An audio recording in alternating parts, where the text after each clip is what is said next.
Hi, this is Veronica Osorio, and you're listening to Open Pike Night, the podcast that looks like getting your shit together.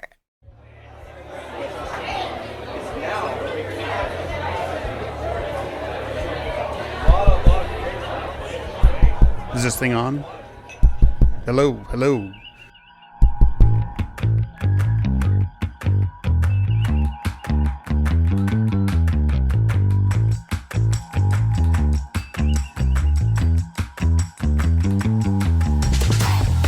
Welcome to Open Pike Night. I'm John T. Bold, your host, and this is the Strange New Worlds podcast where your personal logs are the prime directive. I'm here tonight with some amazing guests on stage and in the studio to discuss episode 1 of Strange New Worlds Season 2, The Broken Circle. Join us tonight as we discuss which Open Pike Night host will steal the Enterprise and why, how effective music therapy is compared to something more human, and our favorite drug-fueled fights from our own lives. Joining me today are my co-hosts, the man whose heart rate increases anytime Star Trek walks into the room, to report for duty, of course, host of Sudden But Inevitable, Jesse. Star Trek is back! I'm so happy! And the man who's ready for a drinking contest to get information at the drop of a hat, host of Green Shirt, a newbie's trek through TNG, Cameron. Damn straight. But do you have anything besides blood wine? Maybe an Appletini. I could probably win an Appletini match. And tonight we have a special guest, host of Treks in the City podcast, comedian, actress, writer, director, podcaster, and all-around badass, Veronica Osorio.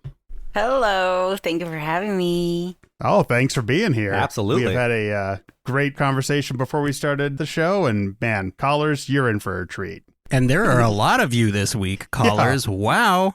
People are watching the show. Yeah, people are watching the show, and people are listening to us, and we just love the support we're getting from our callers. We have some new, we have some returning, and we have some great calls tonight. Veronica, tell us about your history with Star Trek. All right, guys. So for those of you who don't know anything about me, I am from Venezuela, and I actually didn't grow up watching Star Trek or anything, but I am a sci-fi lover. And so at some point in 2012, it was all available on Netflix, and a couple of my friends were like, we think you would enjoy this. And my boyfriend at the time was like, I think you would really like this. And we started watching TNG from Encounter at Farpoint all the way to All Good Things. And I was just like, whoa, my brain just, it was over. Like from then on, I could only see things in terms of like TNG episodes.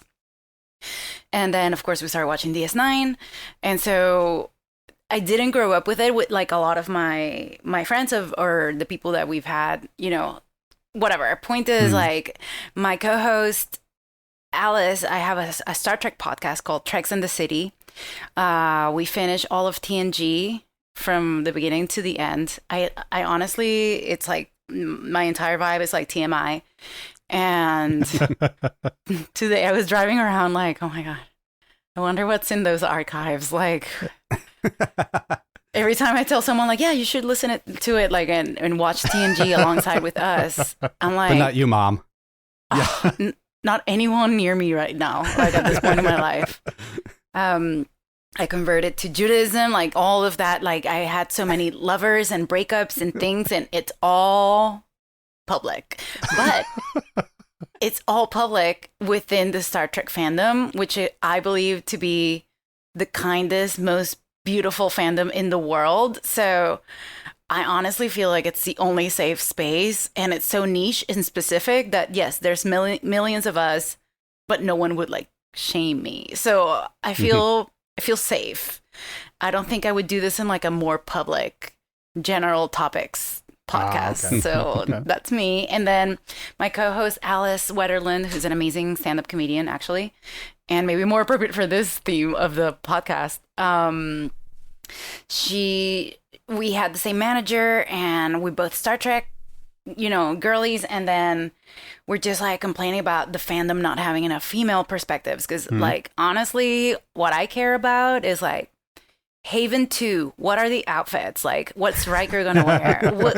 What earrings are like in Bajor? Like, that's what I care about. Yeah. So we were like, oh, we want to do a podcast. Like, our manager was like, you should talk to each other. And immediately, as soon as we talked, we're like, let's talk Star Trek and fashion. So we named our podcast Treks in the City, of course. Beautiful. And yeah, I know, is perfect name, we think. And then in our Patreon, we started watching the, TOS, and then now we're on DS9. We're in season 1 of DS9. We took a little like breather. We didn't want to do like any ads anymore, so now we're only on Patreon. Okay. So we're in the Treks in the City, the Patreon / Treks in the City, and then Alice and I each have our own Patreon, so you can listen to our podcast and Treks in the City in each of our patrons individually if you want, if you guys. Oh, nice. Feel inclined to. But it's just the two of us. It's like a 2-woman operation. We're both extremely busy and have so many other things to do. And so we go at our pace, and that's part of the charm of it. And at this point, I started watching Picard, and I was like, what the fuck is this? Let me just get through it. So I'm trying. I know I need to get to season 3. And so... Okay, if you need to know, officially, I believe I'm Riker. That is my vibe. Okay. I will fuck anything and everything that moves. I am a pansexual. I don't care if you're asexual, agender. I'm fine with that. And if a second other me were to come on my ship, I would be like, fuck this fucker. Like, Riker was not okay with having a second Shelby, Riker at all. Yep. So I feel like I'm fully Riker. And when in Rome applies to me. I'll be going downstairs to the planets. I call the planets downstairs and the ship upstairs. I like that. So I'll be going downstairs. Yeah. We got some downstairs and upstairs in this episode. No, you've watched all of Strange New Worlds, right? You're a big Strange New Worlds fan? Shit, no, here's where it gets bad. This is like Treks in the City. Kind of, we wanted to open the space for like a casual fan, because like the fan that's like, well, actually in episode 1, I'm like, fuck you. I'm just trying to talk about earrings. Like, I'm just trying to talk about like who's hot. Like, I don't care. So we are casual fans in terms of, like, we forget shit. We don't know shit, like I'll be selective memory about stuff. And I haven't watched Strange New World season 1, which Alice has. And she's like, please get on it. Please get on it. And I'm like, yes. But I'm also an immigrant who has like 30,000 things to do. So like today, I watched the first episode of season 2 of Strange New Worlds. And just knowing that I'm in like Open Pike Night, I'm like, bitch, like, pay attention. Like, I had my tabs open. I was reading on the backgrounds of each character. And I think this is the most attention I've paid watching any Star Trek ever. That is truly an honor. Feel honored. Yes. I appreciate it. This is fantastic, because last episode we were just asking ourselves, would this episode work for someone who's never watched season 1? So we got a proof point right here. Yeah. Yes. I was able to figure... Well, the recap was really good. And I was like, okay, number one. Okay, I don't know what this species means, but she lied in her application. So, like, okay, here we are. And then, Rebecca Rom, I don't know how to pronounce her last name, but she's fabulous. Totally. And then I was just, like, trying to, like, figure out, like, oh, okay, you're a Hura. Oh, amazing. So, like, that part I could figure out quickly. And can I tell you my one disappointment about all of this? It's that what is the guest star? I'll tell you right now, Pelia, Commander Pelia. I'm like, don't tell me this is not a serious regular, because like, do you want us to update you on why she is a guest star? Yeah. Or do you want to wait till you watch season 1? Oh. Mm. I am now. My curiosity has peaked. I'm a cat. I'm like, It'll probably come up. It'll come up. Okay. Yeah. Okay, great. But there is a specific reason why guest star status exists for her. Yeah.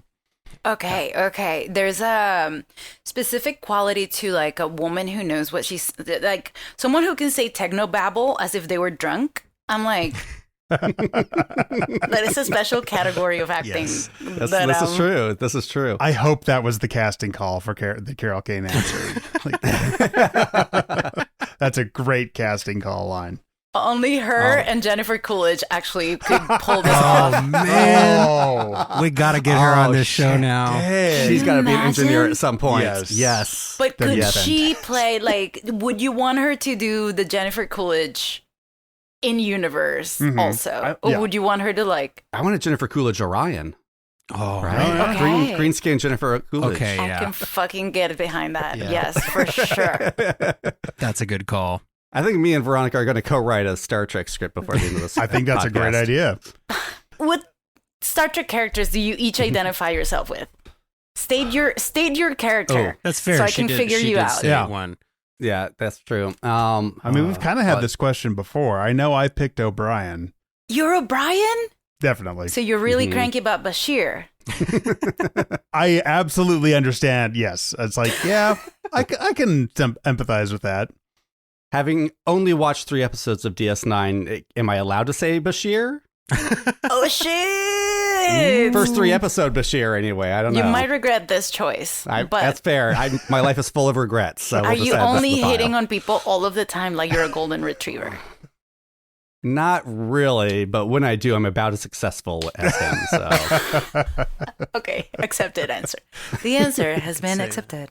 I could see that, yeah. The first time I watched TNG, I felt a lot like Wesley. I wasn't that age, but I was like, I remember... Jesse sees himself as the chosen one. I remember being in rooms and feeling precocious and having adults kind of talk down to me, but I don't know if that's like my overall Star Trek persona. I like to communicate, so I identify strongly with Uhura, but I also I'm absolutely in love with Erica Ortegas from Strange New Worlds, but that's not really the same as identifying with that character. I guess I'd have to stick with Wesley. I'm here for this. We all went kind of TNG, except for you with Bashir.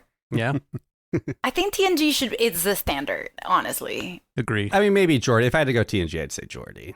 Jordy's, that is dope. You do have some weird proclivities when it comes to computers. Weird That's fair. proclivities. Yep. Yeah. Just super eager and excited to be on a spaceship.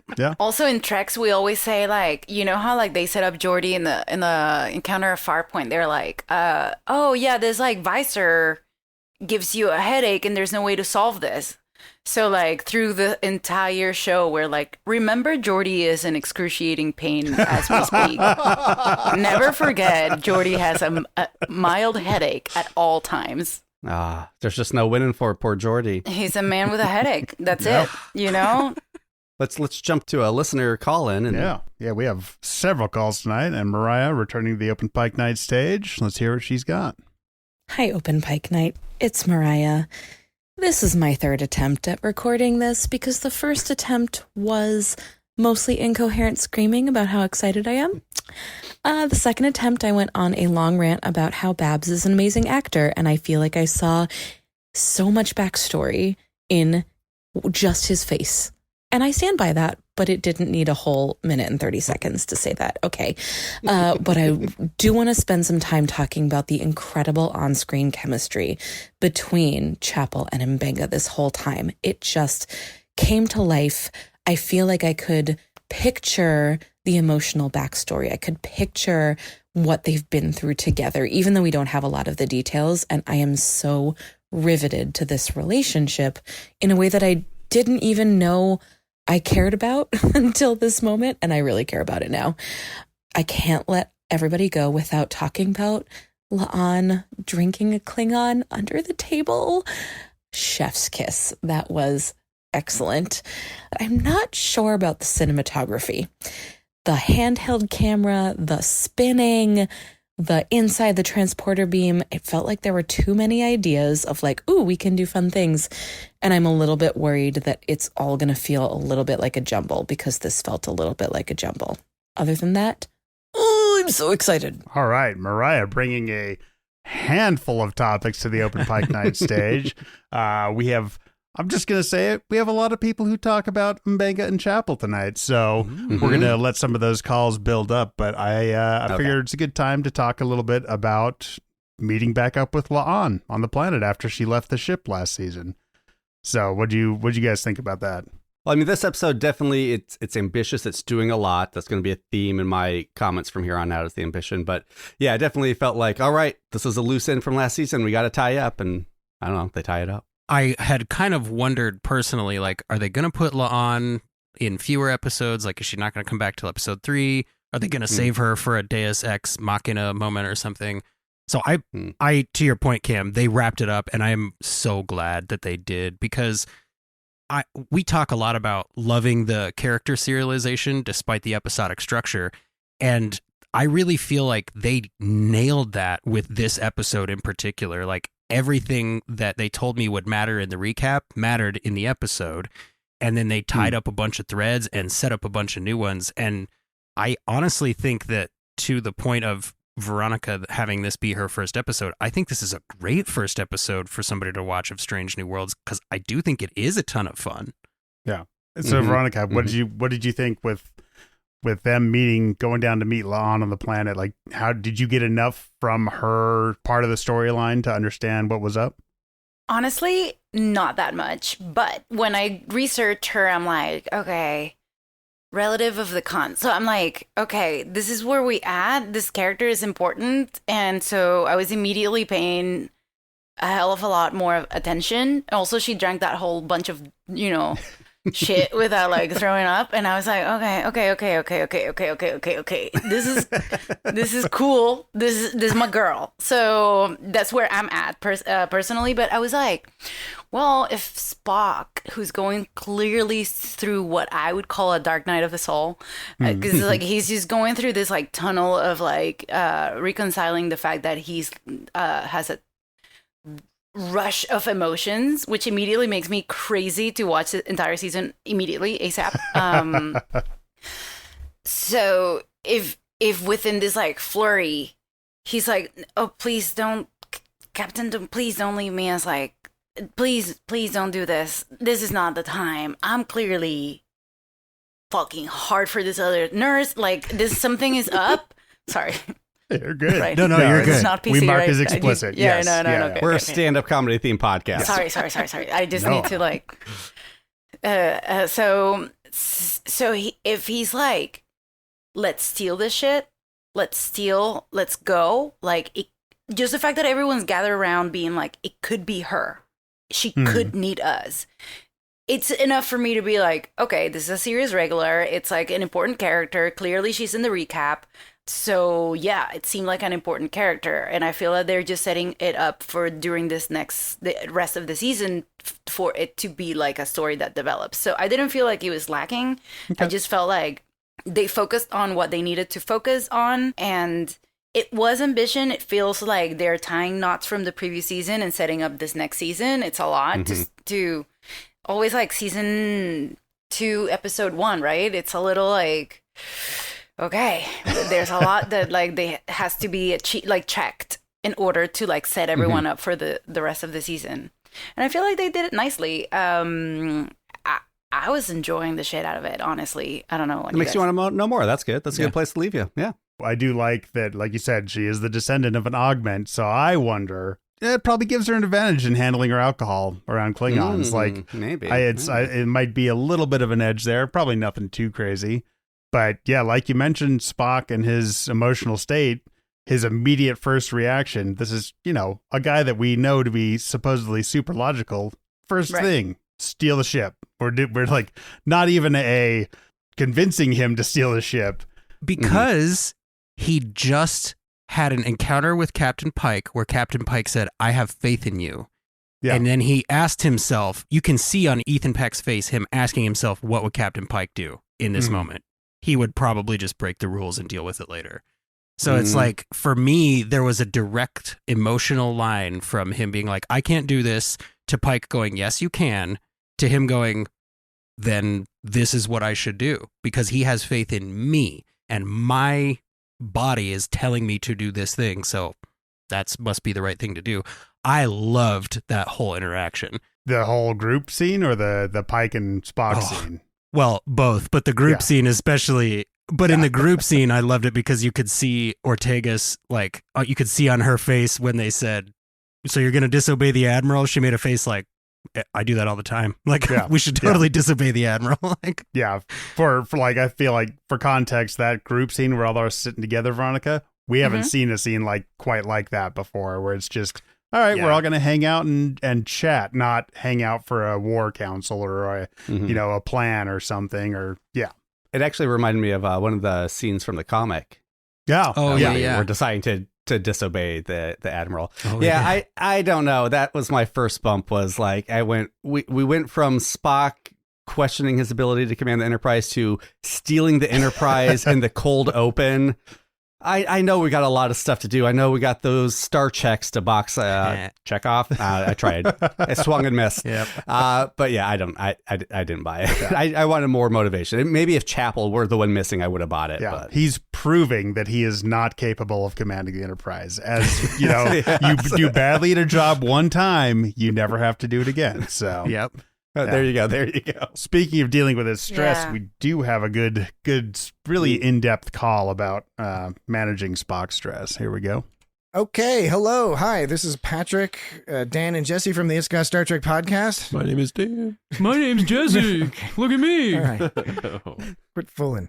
All right, tonight, Dan has a question for the whole Open Pike Night crew regarding the very first episode of season 2 of Star Trek: Strange New Worlds. Would you consider the instrument that Spock was given by Dr. Mbenga to be a Vulcan lute or a Vulcan lyre? Lute or lyre, what say you? It's a Vulcan liar. Well, that's where we're asking them. Yeah, well, that's what I'm saying. You said it was a lute at first. No, I didn't. Well, you'll have to listen to find out. I suppose it's, Oh, shoot. it's on record. It's tacky to advertise for your own podcast. No, it's I thought you were saying they would have to listen to the Open Pike Night to find out. Oh, yes, they will have to listen to Open Pike Night to find out. But now we know that you were secretly trying to advertise. No, that's our what Jesse podcast. was saying. Or no, that's what I was saying. Oh, shoot. Okay. Well, the long and the short of it, this is a debate that Listen to the Open Pike This Night. is a debate among us, among a we three here, that has remains unresolved as to whether or not it was a Vulcan lute or a Vulcan lyre. We think it's called a Vulcan lyre, but it looks more like a lute. But even that's complicated because websites have let us I think down. it looks like a We're lyre. trying to look this up. But anyway, that's our question. Do you have any opinions? I thought Jesse said lute earlier. Lute or lyre? Thanks so much. Bye I bye. think you're full of shit. Sounds like a party game. Loot or liar? I was going to say, like, it's a new segment, lute or liar. Yes. I, perhaps unsurprisingly, am going to agree with Jesse. I think it is a liar. I think it's specifically because doesn't a lute have a bulbous, like, round bottom part? Isn't that what Worf smashed because he was not a merry man? That was what Worf smashed. I'm pretty sure that was a lute. They say a lute. They say a lute. I've In always called it a Vulcan lute, but Memory I said Alpha. that Yeah. knowing that, I might be being horribly culturally insensitive by calling it a lute. I don't know. Because it's a liar. I'm pretty sure. Not a merry man. I mean, Worf, is that you? far be it from me to question the validity of a Memory Alpha entry, but I really do. I think it's a liar, and I gotta say, it's not tacky to advertise your own podcast in your call to Open Pike Night. That's part of the joy That's of literally calling what into you're Open supposed to Pike do, Night. yeah. That way we share the audience. We all That's how we are lure you Trekkies, in. and we Yes. love Trekkies. Yes. So yeah, and Treks in the City. Listen to Treks in the City, not the other one. Bingo. Got it. see, it's not tacky. It's normal. I'm gonna just go to throw a wrench and say it's a Vulcan lap harp, because lap harp sounds funny. I does. do. I have a bulbous lap harp. Yeah. So sorry. Oh, I thought it was an ukulele. I not thought it was a sorry at all. Vulcan-lele. Ooh, ukulele. That's a good one. This is why I'm not in the writer's room in this show. Me too. Yeah. I was just missing the shot where Spock all of a sudden vanished because he was sitting in the chair that Mbenga had somebody else sitting in who would, periodically transport away on a timer. Like forgot to turn off the transport buffer from season 1.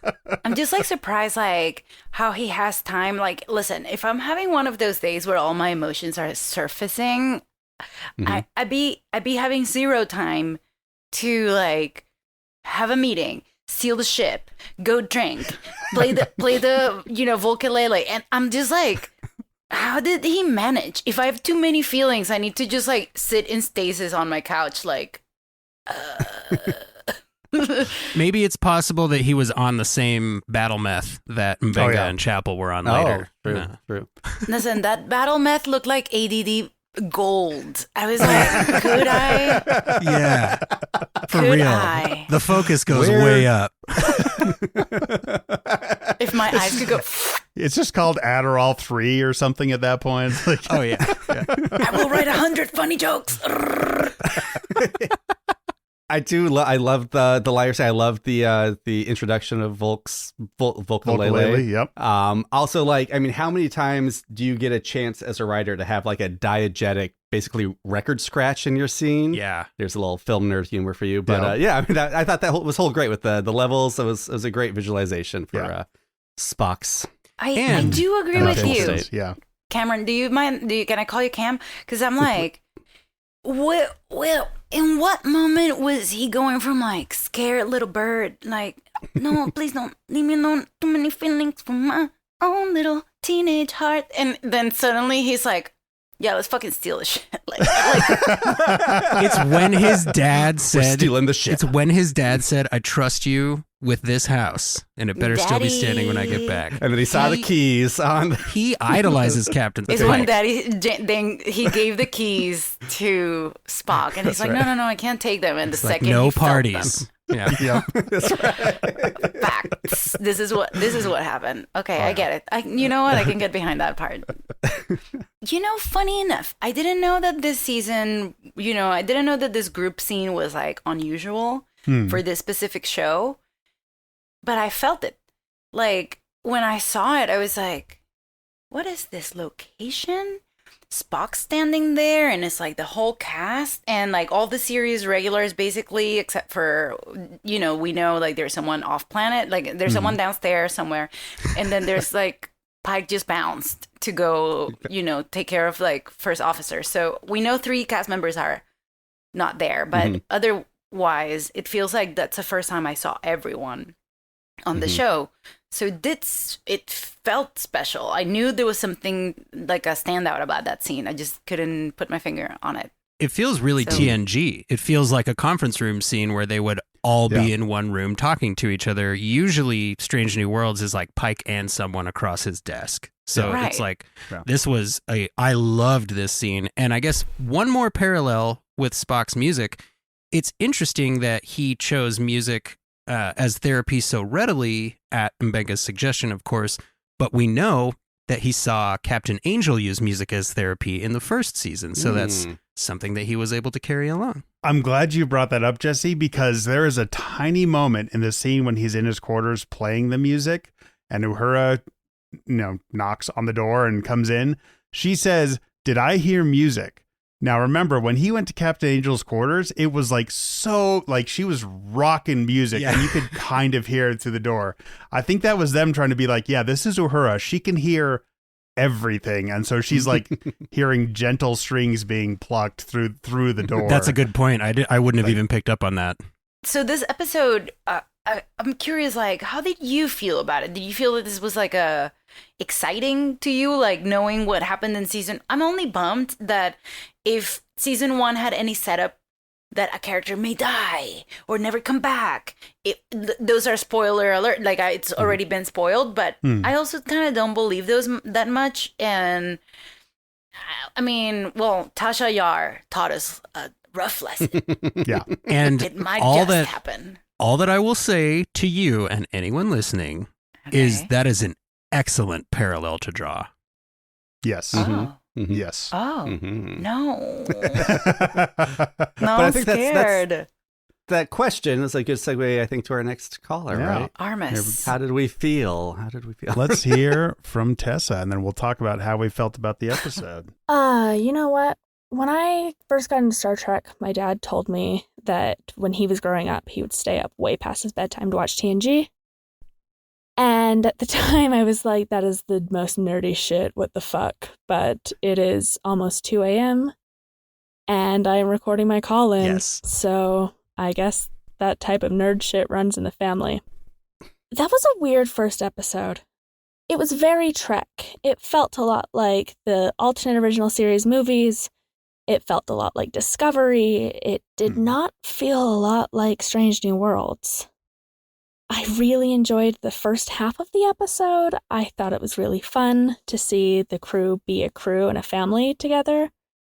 I think it was a weird choice for episode 1 of season 2, with a lot of weird design choices with lighting and flashing and camera movement. And for a show that's been so upbeat and about hope, it was weird to have the, like, basically second introduction of these characters be war and be so dark. I really hope that episode 2 is better, because I didn't hate this episode, but I would not say it's as good as any of the episodes in season 1 for me. Love you guys. Bye. All right, Tessa, thank you. And I think it's very appropriate that you brought up the original movies, because this episode to me felt very cinematic. It felt like it was trying to be a movie, and that's partly because it's homaging a lot of the biggest movies. We've got Stealing the Enterprise from Search for Spock. We've got Sabotaging Klingon Peace from Undiscovered Country. We've got Raiders of the Lost Ark. We've got some Return of the Jedi in there, like to the point that they're like directly referencing these huge movies, and just the plot feels big. Those moments feel like they belong in a big theatrical setting, but it's all being compressed into basically a TV show running time and budget. And so a lot of that didn't work for me. Again, I think this was a very ambitious episode. I think there's a lot to like in it, and they did check a lot of boxes, but I think they did bite off a little too much with it for me. So may I ask, what is the standard aesthetic? Because I'm trying to look for it here, but might as well just like describe it to me, because it seems like they put a little like they were like, oh, season, beginning. Let's just inject a little more budget into like the lens flares or whatever. Sure, yeah, there's some of that for sure. Yep. I mean, the aesthetic is very, we're trying to look kind of Neo 60s-ish, like Neo original series, and it works very well. And it's brighter show than Discovery. It's a brighter show than Picard. It's a brighter show than DS9.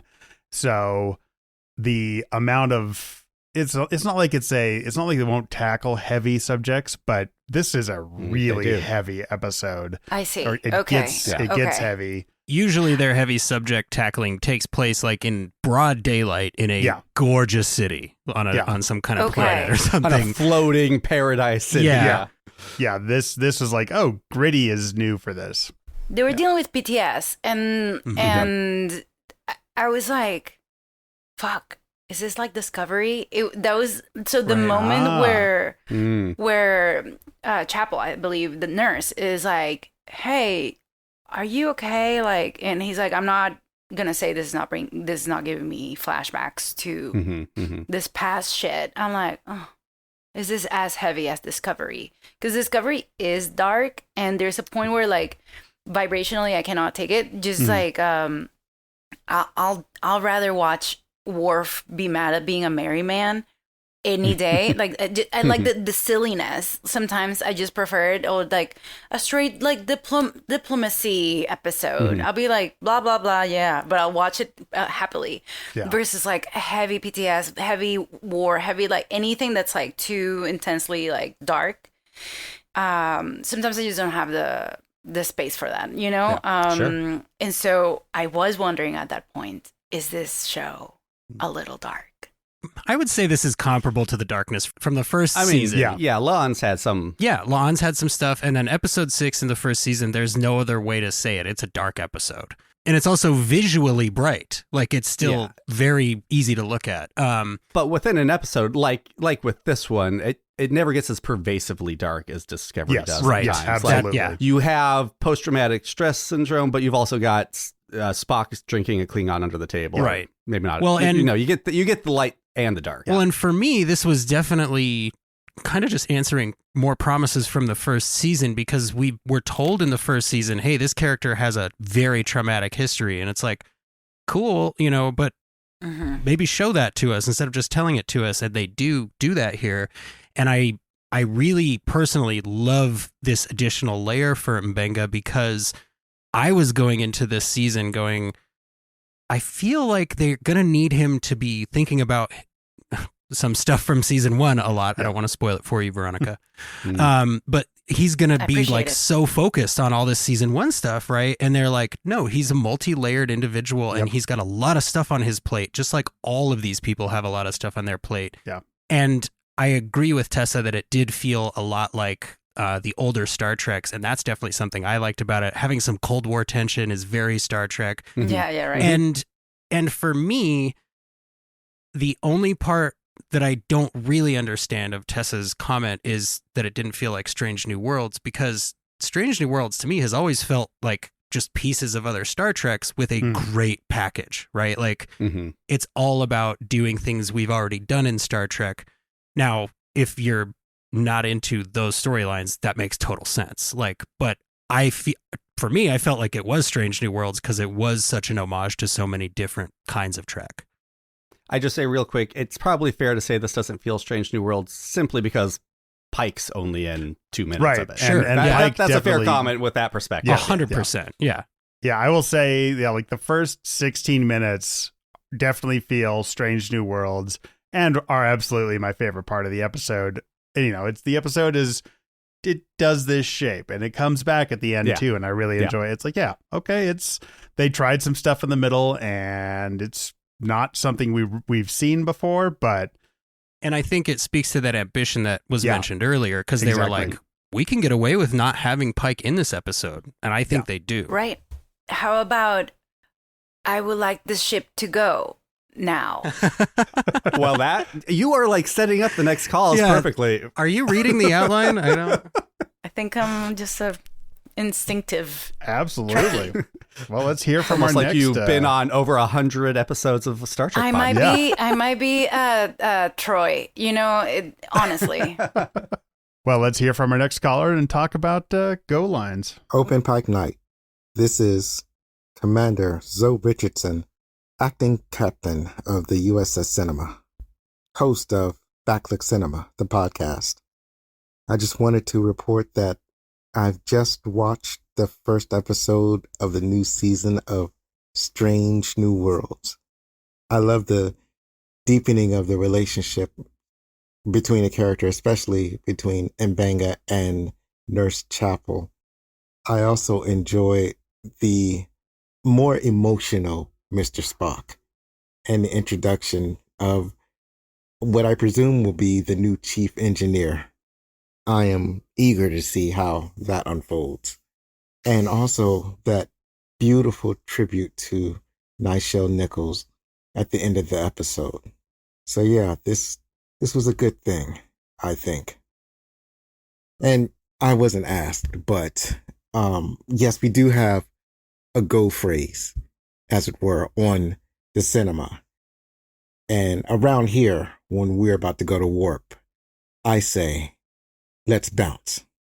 Yeah, I know how it sounds. We're still workshopping it, but that's what I'm going with right now. Zoe Richardson, out. Zoe, you are a true fan. Thank you for calling in. Yeah. I like Let's Bounce. Yeah. I would watch that show.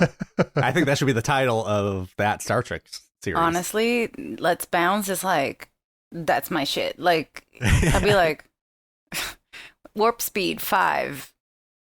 Bounce. All right. Well, that one's taken, Veronica. What would your go phrase be then? I think I was with Ortega when they were like, vámonos. I was like, Obby, like, let's fucking vámonos. Like, but it's also, vámonos sounds like that's what Dora the Explorer says. Vámonos, amigos. So I'd be like, okay, let me think about this. All right, the swipers are closing in. Then my go phrase would be, can you say go to warp?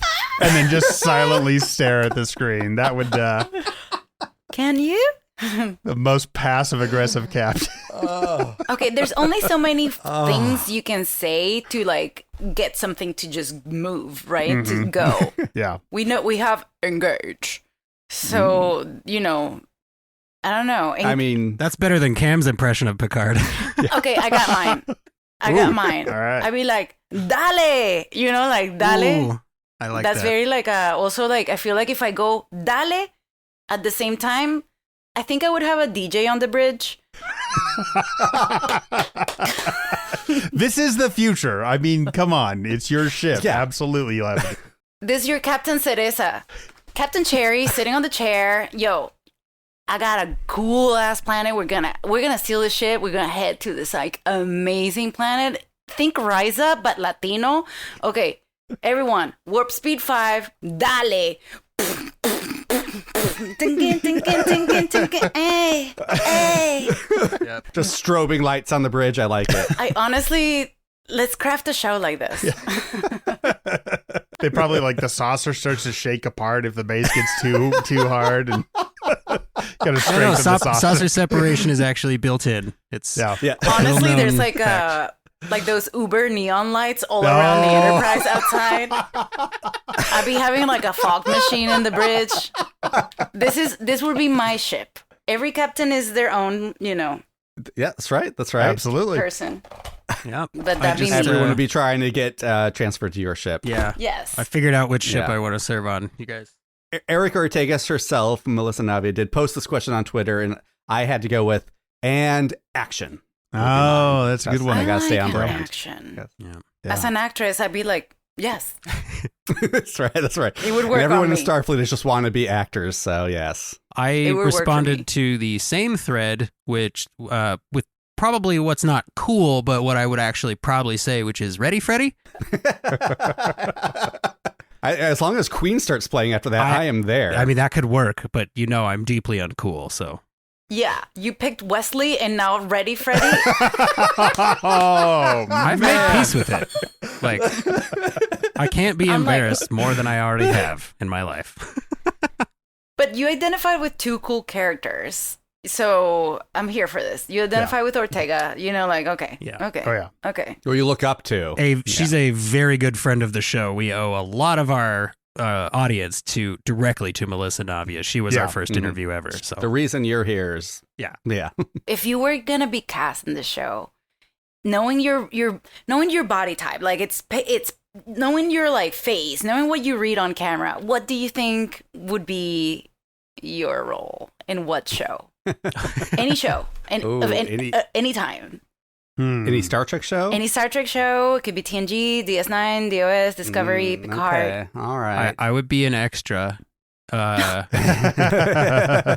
mean, doing this to yourself. Yeah, we have all volunteered to be corpses on screen in Yeah. Strange New Yeah. Worlds if we could. But Literally my God. anything. Yeah. I will say, I think seeing when they were at Starbase 1 and the dude the highly irregular dude who was giving Ortegas the nasty look, I'm like, man, that's kind of my body type, and I think that would probably, if I got a small role, Be an that inspector. felt like a very close role to what I would be offered. Oh, yeah. When they're like, I love the scene where everyone's like checking out the Enterprise and like, no, we've got this configured to our own. And we learn, ladies and gentlemen, that Ortegas prefers inverted Y controls. Yes. So yes, I knew I liked inverted her. controls. That's right. But yeah, like first off, I love that that guy stood up, pulled off glasses, which I'm guessing are like an augmented reality, like he was looking, they're Right. display glasses, but haven't seen that in Star Trek before. And I was like, yeah, that I would have really liked playing that little part. I'd probably play like the creepy suspected murderer on some space station that they stopped at. You're I a feel like I get Cardassian. cast. Yeah. I get cast. Ooh. I don't know if I have the neck for it, but otherwise, yeah, probably Cardassian.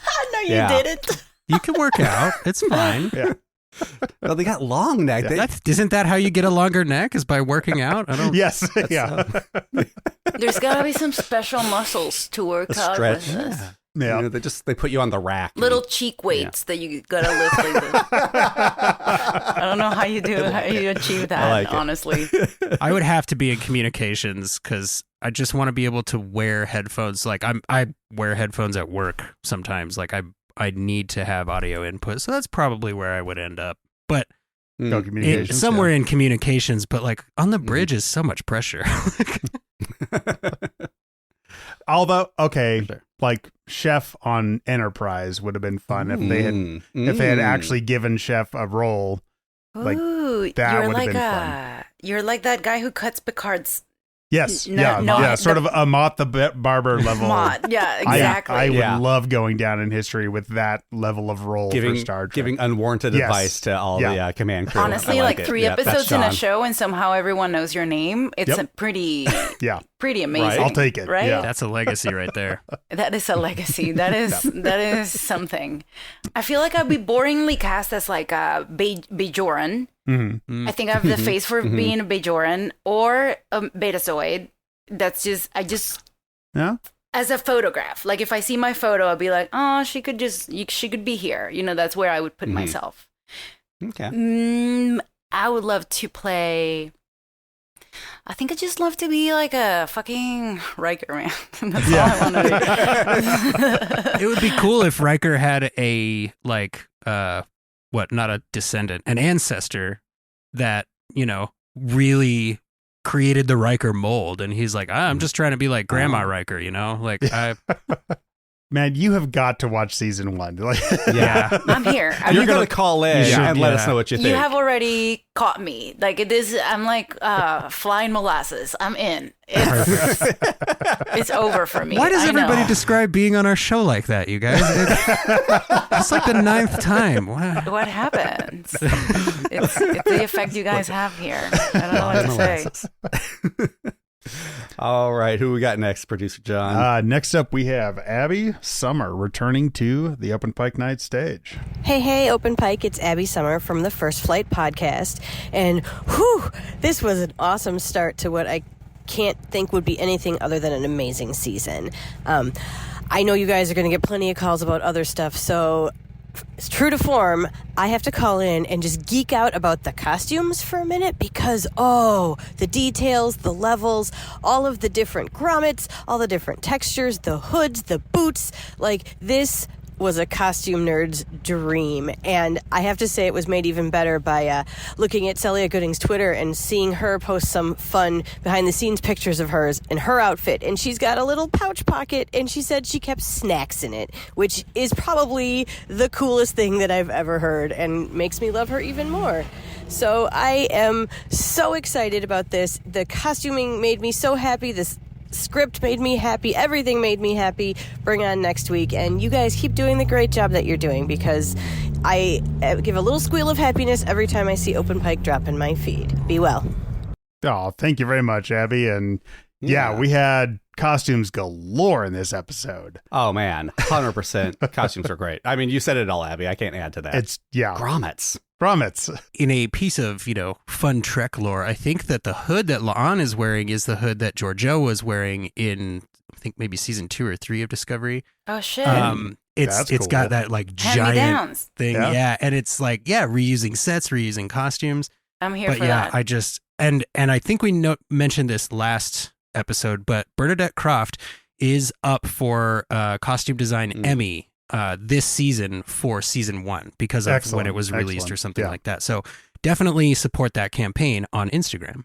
And same for, I worked in Strange Angel at CBS and at Paramount Plus. I worked with J.R. McKinnon, who's like one of the original prosthetic makers from TNG. And now on his Instagram, he's like, please vote for Star Trek Picard. And he has like an amazing costume that he created. So like a costume that's just all makeup prosthetics. Oh, wow. So it looked complex. Okay. And I'm like, let's vote for my man. He cool. Like I was the only one on my cast dorking out about Star Trek, which was unusual. This might be the first year where Star Trek with 5 different shows could like sweep the Emmys. That would be so cool. That would be awesome. That'd be really dope. Can I tell you something? Yeah. So the last time I checked, the Gorn was a fashionable golden dressed lizard, like red carpet, just dinosaur lizard thing, who's just standing there like bob bob bob. And so in Treks in the City, we did a special episode for what was it? The Inner Light. Okay. TNG season 5, episode 25.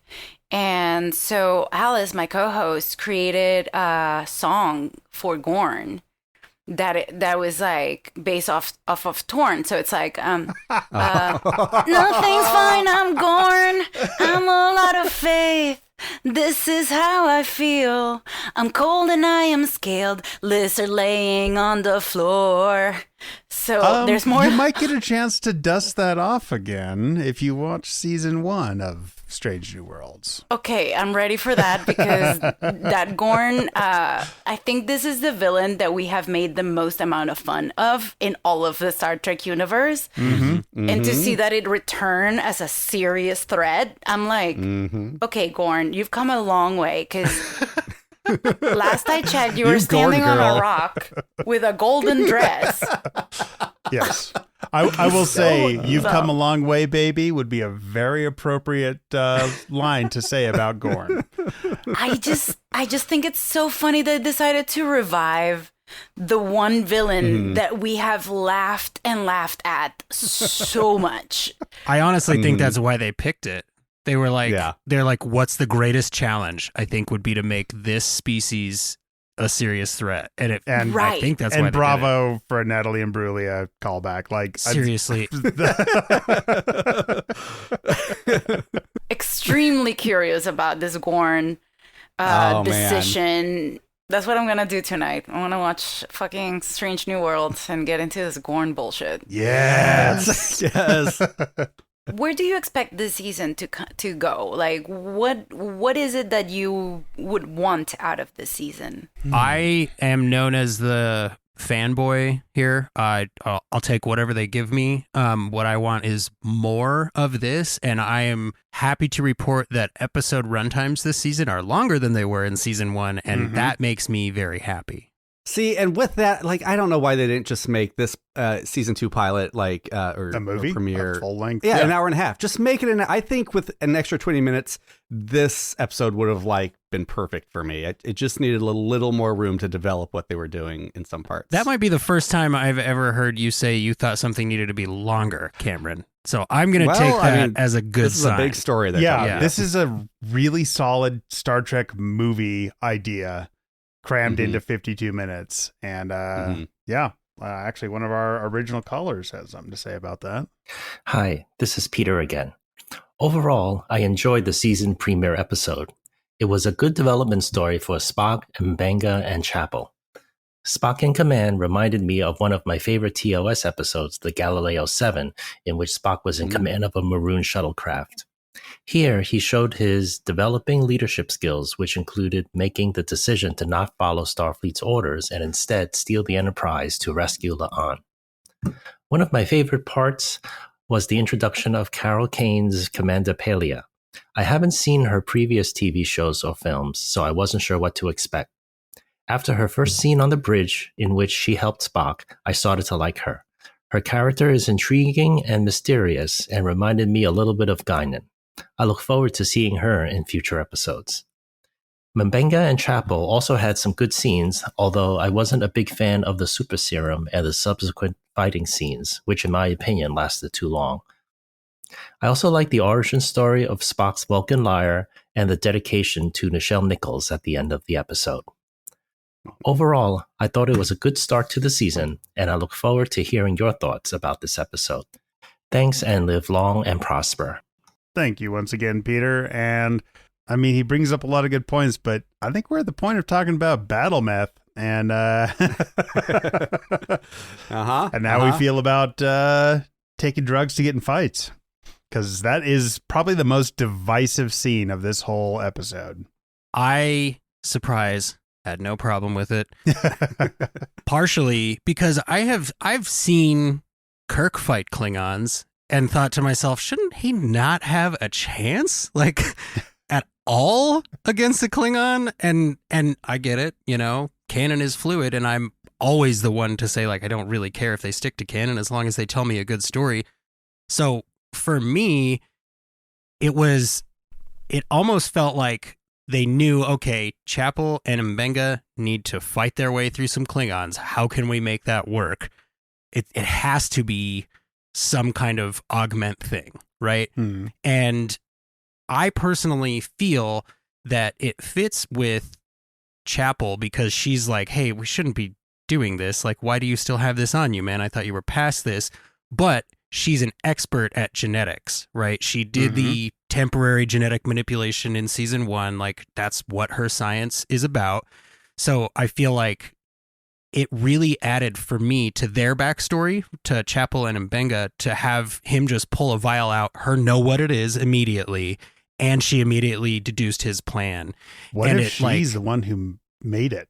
Right. Oh, because she interesting. definitely has some like, dude, do you always have this with you? Like, that really almost felt guilty as well as guilting, right? It's like the space doctor version of sleeping with a gun under your pillow. Right. And I gotta say, for me, Babs sells this entire sequence. Like, it's his acting that So gets amazing. me there. Because I'm He's like, got some looks. yeah, it, like the haunted, the depth, there's so much to it that I was like, I'm so ready for this. Jess Bush also sells this. Seriously. Like, she plays scared. So like she was fine season 1. I mean, I had never had a problem with Jess Bush in season 1, but like it's a whole nother level in this scene. Yeah. I'm here for her. Hard agree. Yeah. So the only 2 actors that I immediately Googled after the show, well, I already had Googled the shit out of Ethan Peck, of course, but Sure, like we all have. and Anson Mount, like, you know, when they were introduced initially in the universe, but it was Babs, and because I was like, oh my God, who is this guy with these eyes? Like, what is this intensity of being that's behind these eyes? I was just so I was taken by this person. And then of course Carol Kane as Pilia, because I was like, this is me I need this character more. Is she going to be the new engineer? A Pelia prequel just taking place throughout the history of Earth. The first note that I wrote down, because the first time I watched the episode, I couldn't write notes. I was just, but the first note that I wrote down was Carol Kane is playing a science witch, and I am so happy. Yes. She's just perfect. Like, That's me. I'm like, science witch. as soon as they announced her, I told my wife, who is not a Trekkie, I was like, hey, guess who's going to be in season 2? And she went, no way. So like, I really feel this is to your point from earlier, Veronica, this is another just absolute casting home run. I love Pelia. Amazing. Yeah. And She's like if the Ren Fair merchant became a starship engineer. Yeah. Yes. Okay, so happy birthday, because actually Carol Kane's birthday is June 18th. all right. Very Happy cool. birthday, Happy Carol birthday. Kane. Yeah. A Thank you. Gemini witch, as we all are. Like, that's just how So to your point about Babs just being great, like he's one of the few people who could say a line like "resurrect this theater of war" and make it sound natural and just roll off the tongue. Yeah. But so here's my problem with the battle meth scene is like, one, we get introduced to this very MacGuffin-y like serum all of a sudden, and he says, if we have to, we can use this. And literally 2 lines later, they are shooting up. Like, do you have to at this point? You guys have already accidentally snuck onto the super secret spaceship disguised as just civilian medics. Like, you guys are in. I would have much rather seen them bamboozle their way through the ship, like send off the SOS. And then maybe at that point, like the Klingons are barreling in on them. They're like, oh shit, now we have to. Now it's a do or die moment. It just didn't feel necessary. It felt I didn't really understand what was going on, and then the fight scene is not great. It felt a little under budget. Like, it kept going. I'd be like, okay, they're going to ramp it up, but it never felt like it ramped up. It was all like it was a bunch of like slow motion high school wrestling moves. Like the big final move is like he picks up a guy from behind and throws him on the ground, suplexes him. And I was like, it felt like they were like really under the wire to film the scene. Yeah. How do you feel about the Klingons? How do you feel about the I don't know if the Klingons have shown up here before, but it's the first time I see Klingons on this specific show, and I was like, okay, I'm here for this, because Discovery, what they did. So I know how you feel about Discovery. Like, we've talked about this probably here on this podcast. Well, you could probably guess which one of us loved them and didn't. Right. Yeah. Y'all made a face. I'm all for changing how aliens look. I don't care, but I personally love these Klingons and definitely got the nostalgia vibe off of it, because it was like, these look like they're on TNG. Like, Yeah. Yes. I mean, so this is the big like reveal of Strange New Worlds Klingons. Yeah. This is the first time we've seen them on Strange New Worlds. And yeah, I love it. I think they look great. I was not a fan of Discovery Klingons, so I'm here for them. This feels like updated The old school Klingon. only to me. additional Discovery Klingon point I will make for you, Cameron, is that yes, that is what becomes necessary. The Vulcan hello is the only way to deal with a ship full of Klingons that wants you dead. I wasn't sure about the Discovery Klingons at first, but I think I really liked what they did with them, more so that I was like, I don't care how they look. These Klingons are actually super compelling in Discovery by the time their story developed. I do like that they went back to kind of, I'd call this undiscovered country era Klingons, not so much fully TNG. I like it. And actually, so did our next caller. Captain Idle from Check Time here. Very much a fan of the Klingons, the renegade Klingons. We also had the honorable Klingons, and especially the captain. Oh my gosh, I want to see that captain again. Yes. What is his name? Who is playing him? It was nearly J.G. Hertzler, but clearly wasn't. I also quite liked Pelia. Pelia was great fun when she sort of emerged on the bridge to say, like, I know you're not stealing a ship. No, you are merely fooling me, are you not? And, she comes out and she's this new race of being that have been hiding among humans for the last 200 years, and her coming out to Amanda was almost a trans allegory, which was great. I think that's something that needs exploring more. Wasn't as keen on how much they're rushing Spock and Chapel. I wonder what kind of traumatic event they are going to do to sort of wrap themselves around to the TOS era where Spock is like, no, I have no interest in this woman, get away from me. And there was also, he has the issue of T'Pring in the background, which, yes, has been established that maybe this is a burgeoning threesome. However, it is something to watch for the future. We shall see. I'm very much looking forward to next week with the trial of Una and seeing what this amazing lawyer or person that is going to slam the door in the face of Pike. Who would do that to Anson Mount? Not me. I would welcome him in and make things uncomfortable for the both of us. Anyway, I'm very excited to see where this leads. Let's fly. Captain Idle, once again, Lovely. no poetry or song this time, but definitely some excellent points. Man, just classing up the joint. Can I tell you about the Klingons? Yeah. Yes, please. I was pretty surprised to have found the old-timey look. I was like, yes. But I just needed the female Klingon to have a hole right here. Yeah. Why we don't have... Why we go back, but no hole. The vulnerable hole. No Duras sisters tops. Yeah. Duras sisters. Yeah. I'm Maybe like, she hasn't earned it yet. Maybe it's a thing you earn in battle. Oh. I don't need chest armor. Yeah. That does seem very Klingon to be like, I'm actually going to wear less protective gear. girl, what are you hiding? Like, come on. Let's see it. She got a tattoo by an Andorian, and she doesn't want anyone to see it. But like, show me the chest.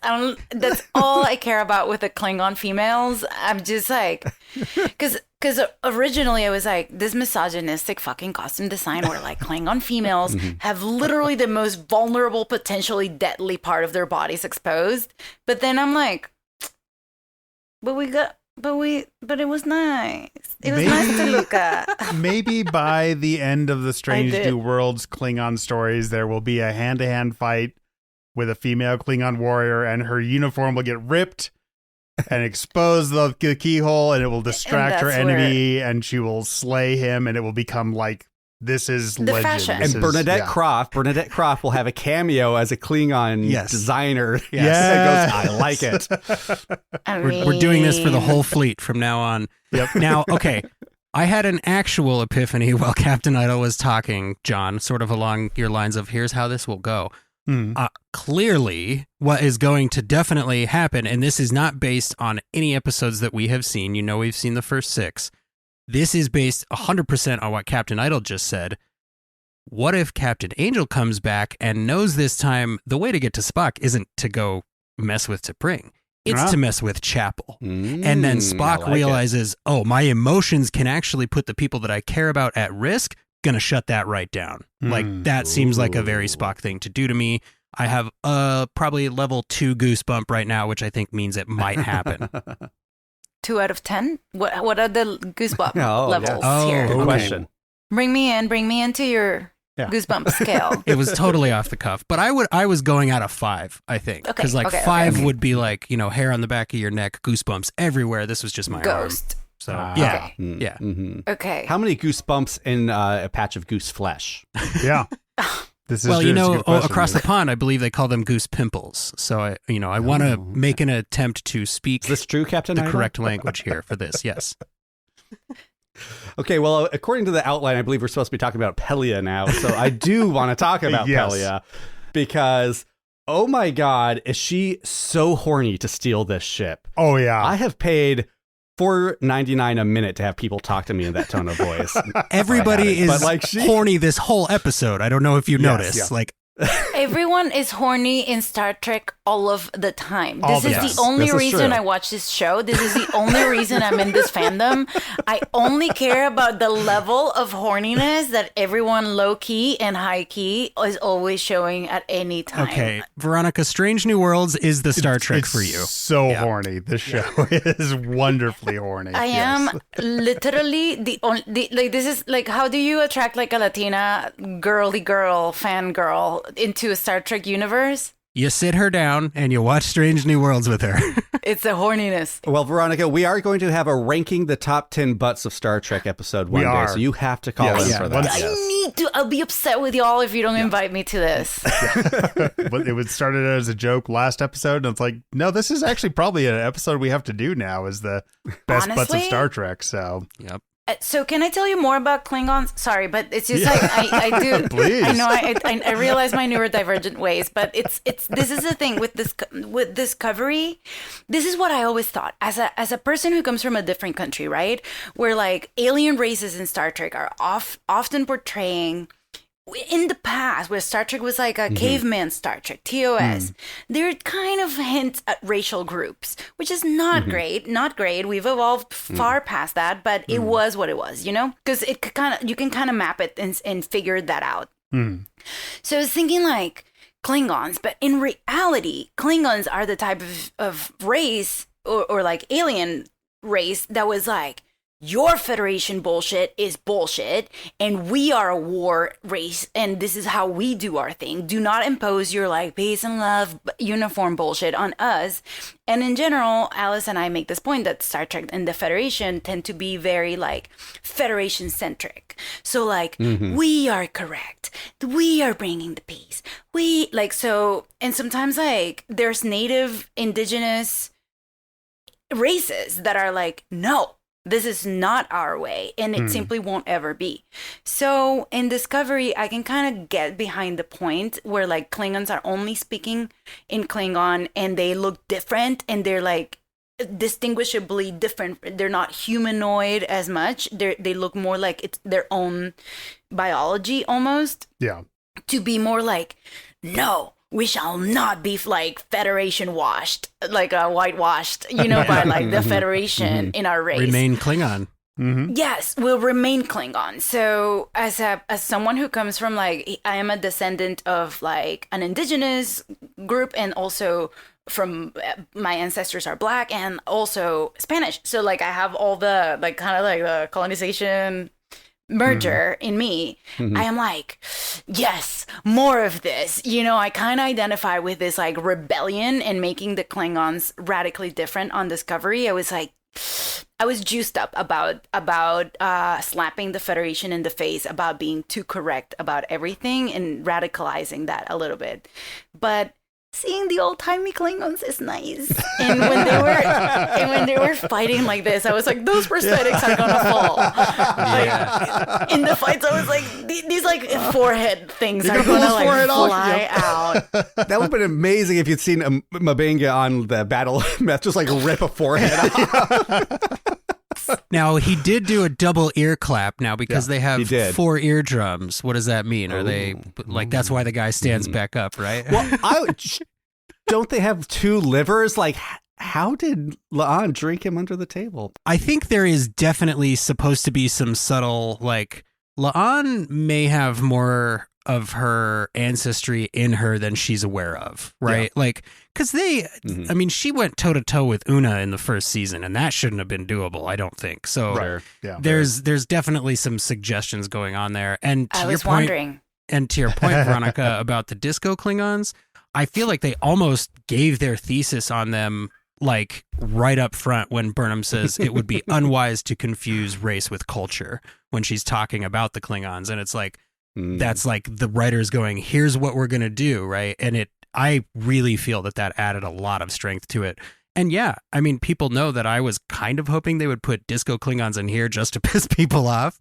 But like, there's no part of me that doesn't love these Klingons. To your point, they're the Klingons, right? Like TNG is home Trek. These are home Klingons. I love them. And Pelia, I can't get enough of. The point I think to me is like, it's fine either way. I like every time the Federation has to become aware of the fact that they are colonizing the space.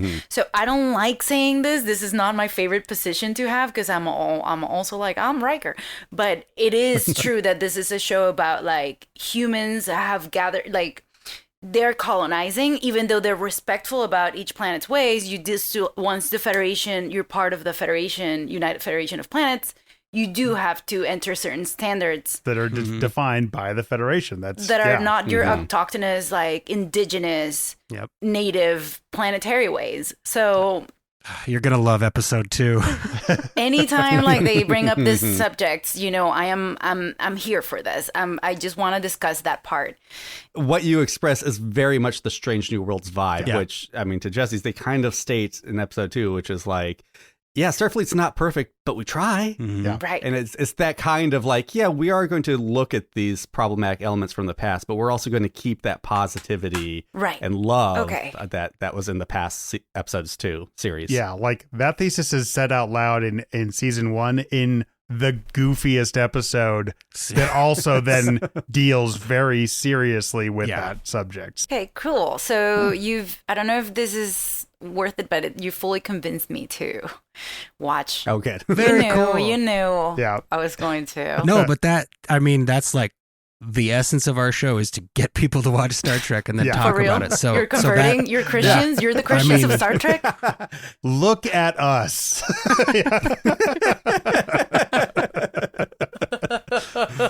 You have a podcast about Star Trek too, Veronica. Don't act like.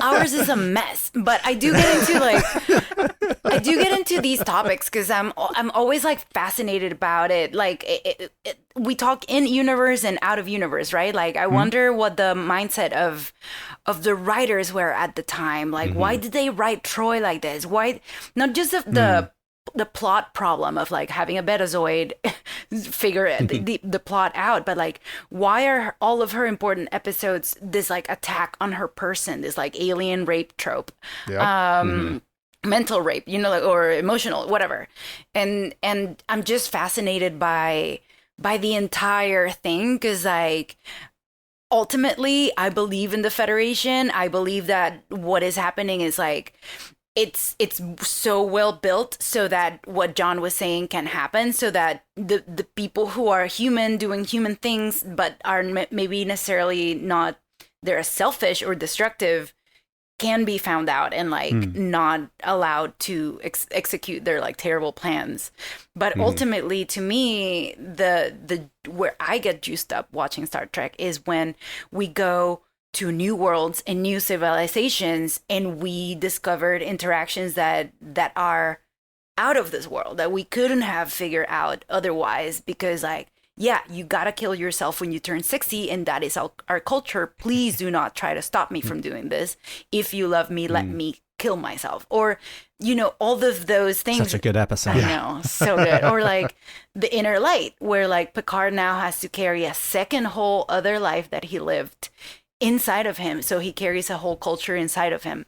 Those are the kind of like the Trek, the reason I'm here, and the boners, like whatever, but the boners, the Klingon boner, the bulbous lap hearts. I don't think that we could have stated it any better than that. So yeah, let's see if that transitions into the next clip. our new caller this week. I'm hoping we get at least one new caller every week this season of Open Pike Night. So here is Newman. Hi, Open Pike Night. This is Newman from the Movies for Days podcast. Longtime listener, first-time caller, hailing frequencies open. What a great way to start season 2. In one little scene, Anson Mount continues to be the most inspiring captain ever. He could tell me that I was capable of punching out Rocky Balboa and climbing Mount Everest all in the same hour, and I would believe him. And then I would do it because that's how inspiring he is. Loving to watch Spock continue to struggle with his human side, Vulcan side, making him singularly Spock, just like all of us, having to find out that single truth of who we are. I never thought I would love watching him toast blood wine with Klingons as much as I did. They're going to be singing songs about him. The Vulcan who is not like a Vulcan. Aha! And I thought I'd get through the whole episode without tearing up for once, and then they got me. With Spock standing over Nurse Chapel in sickbay, Mbenge, and saying, I don't have words for these feelings, and him simply nodding and saying yes. Oh my God. I don't even have kids yet. I'm going to be a wreck when I become a dad. Okay. Yes, you are. I've got more things to say, but I'm running out of time, and you guys say all these great things so well. Keep rocking and rolling, and as Mortegas would say, vámonos. Newman, welcome to the Open Pike Night Stage. Thank you for calling With in. open arms, Newman. Yeah, I'm in love with you. Yeah. I love Newman. Right? And I don't have kids, but seeing all of my friends have kids, it's not that hard, Newman. You'll be fine. Yeah. Walk in the park. Yeah. Uncle perspective, just do it. It's fine. Oh, yeah, exactly. Yeah. I mean, same. Yeah, like I'm a great auntie. Newman has some serious self-awareness, and that is deeply appreciated, man. Dude, I agree. Like I was tearing up on the transporter pad, and part of that might have been that like my eyes were physically hurt by the most violent beam in ever. Seriously. But like I like that scene. I loved it, but it was like very intentionally disorienting, of course. Where were the worms?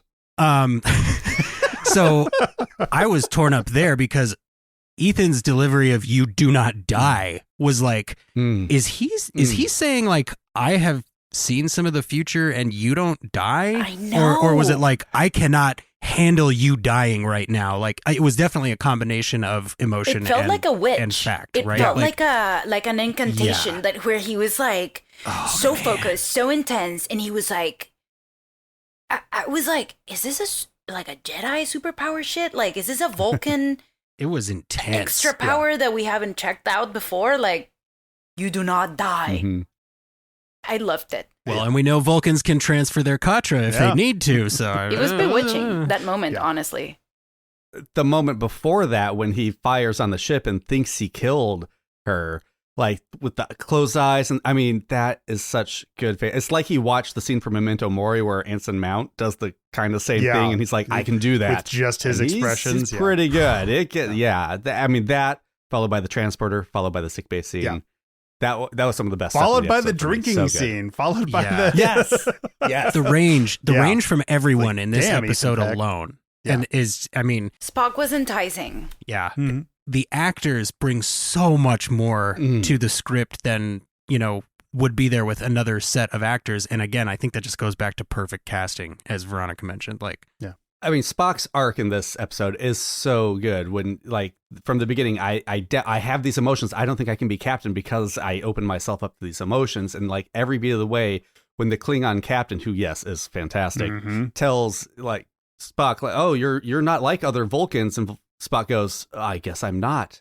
Like, that's such a good moment when he realizes, oh shit, what makes me unique can be a strength. And you can look at it from the colonizer point of view, like what makes me human as a strength. But I think with him, it's what makes him unique is a strength. Yes. And I felt I had the same feeling with Spock opening up to feelings he doesn't know he has. I feel like those have been all my American boyfriends where they're like,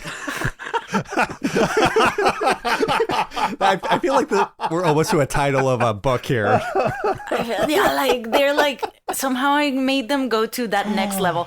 And then also I had this boyfriend who used to be a Mormon, and when we were dating, he suddenly was like, okay, I love to try weed for the first time, and I was so honored that he chose me.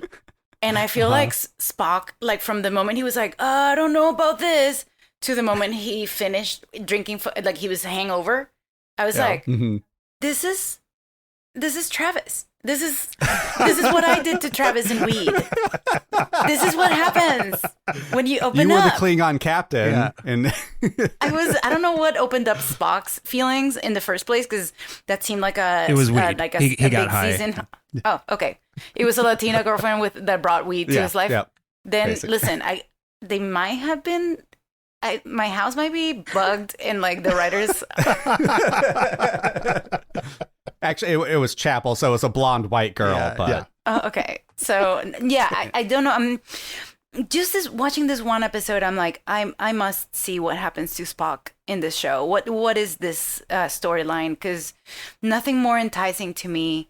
To me, this is like an enormous, amazing metaphor for the masculine energy in the world entering into this era post 2020, where we are learning to connect with our emotions.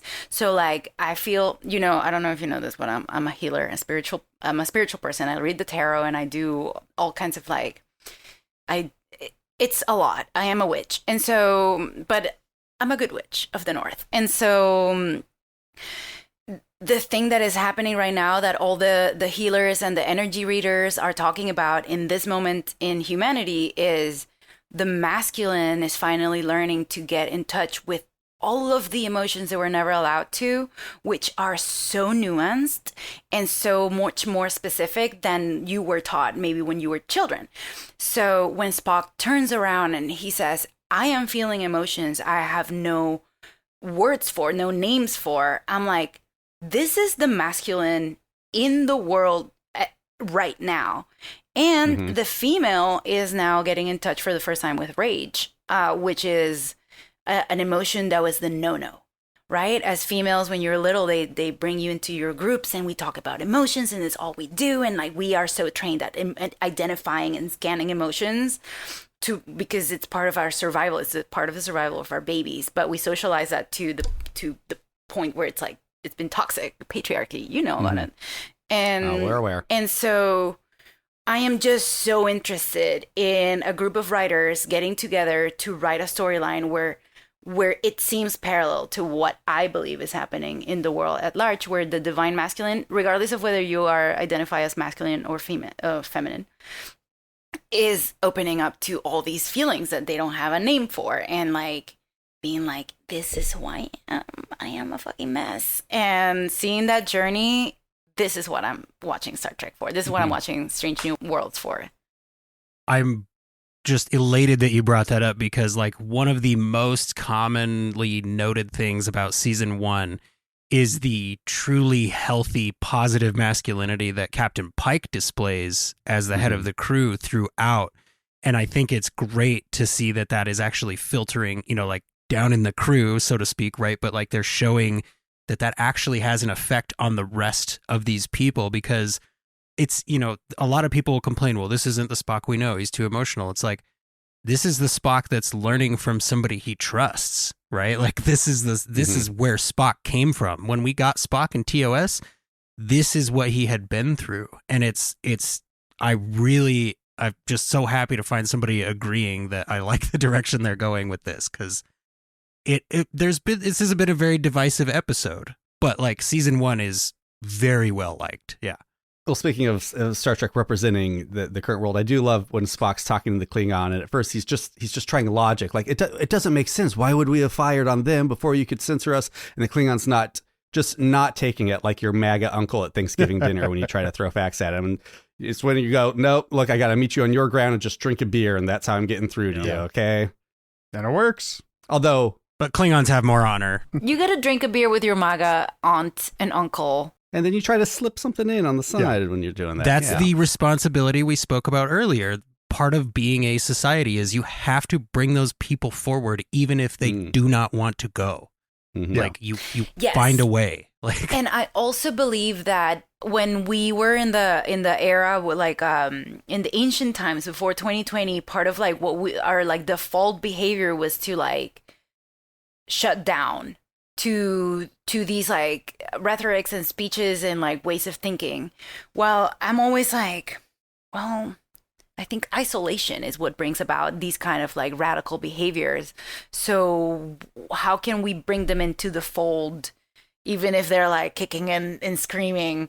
How can we like bring them into the fold? And part of it is like shutting up and like and listening beyond what people are saying.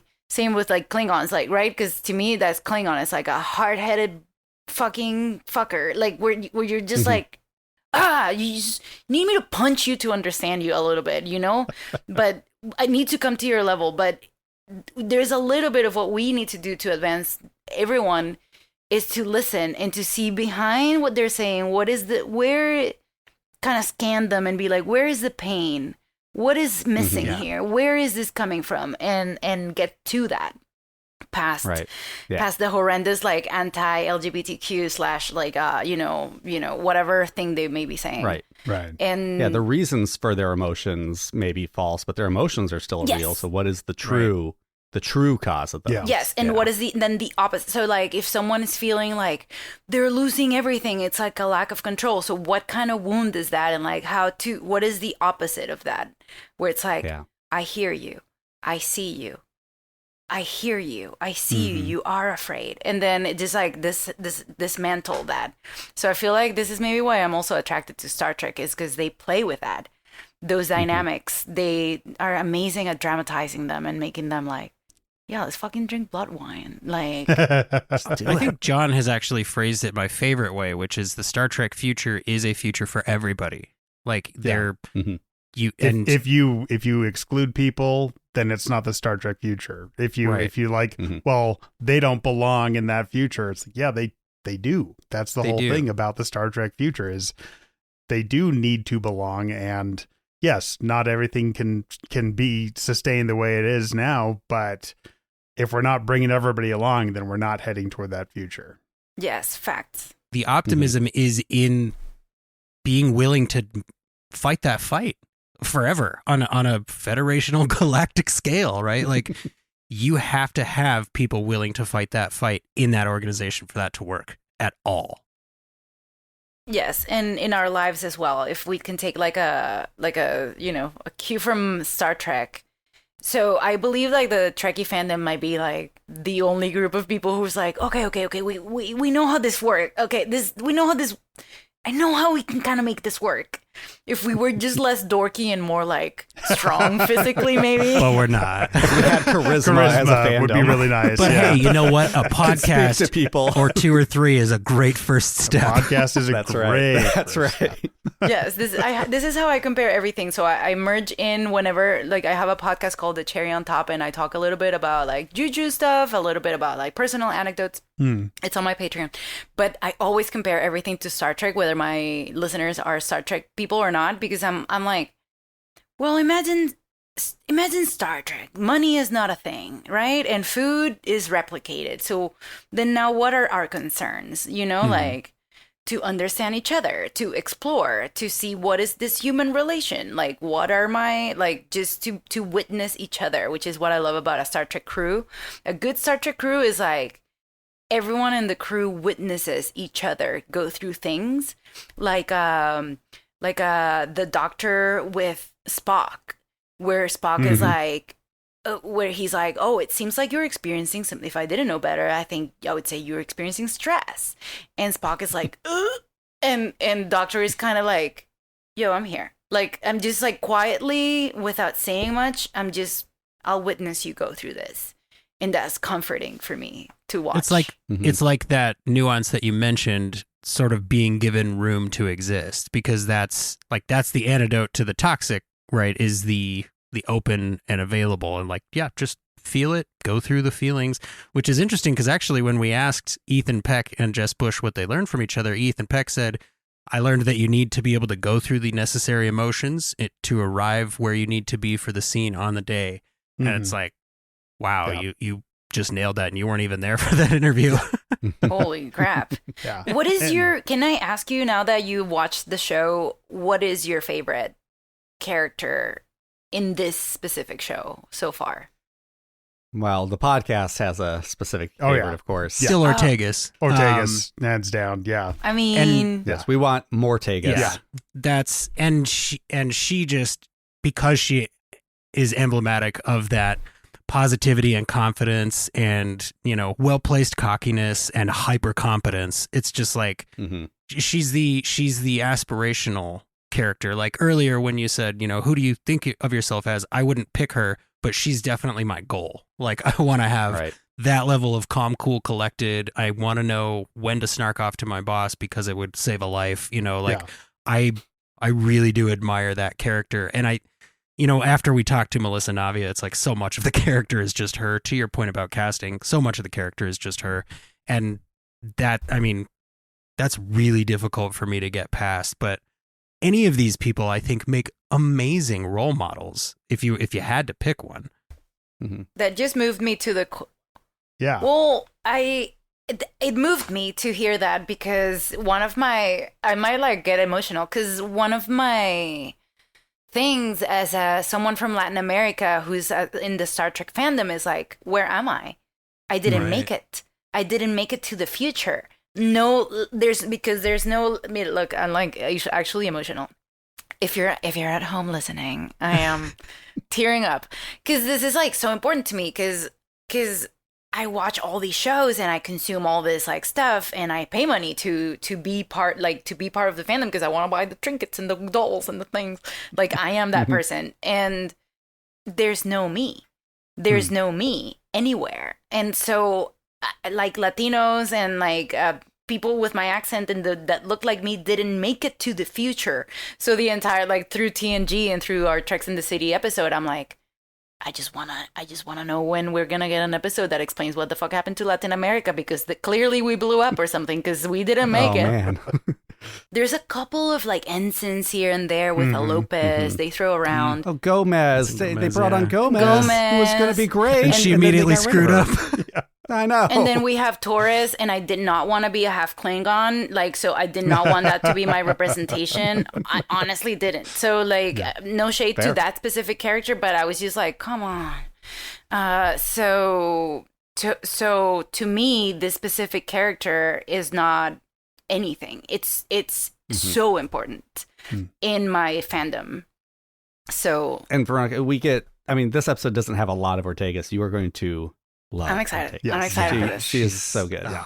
She is so good. Okay, I'm really excited. So I think both the character and the actor have gained definitely a new fan for sure.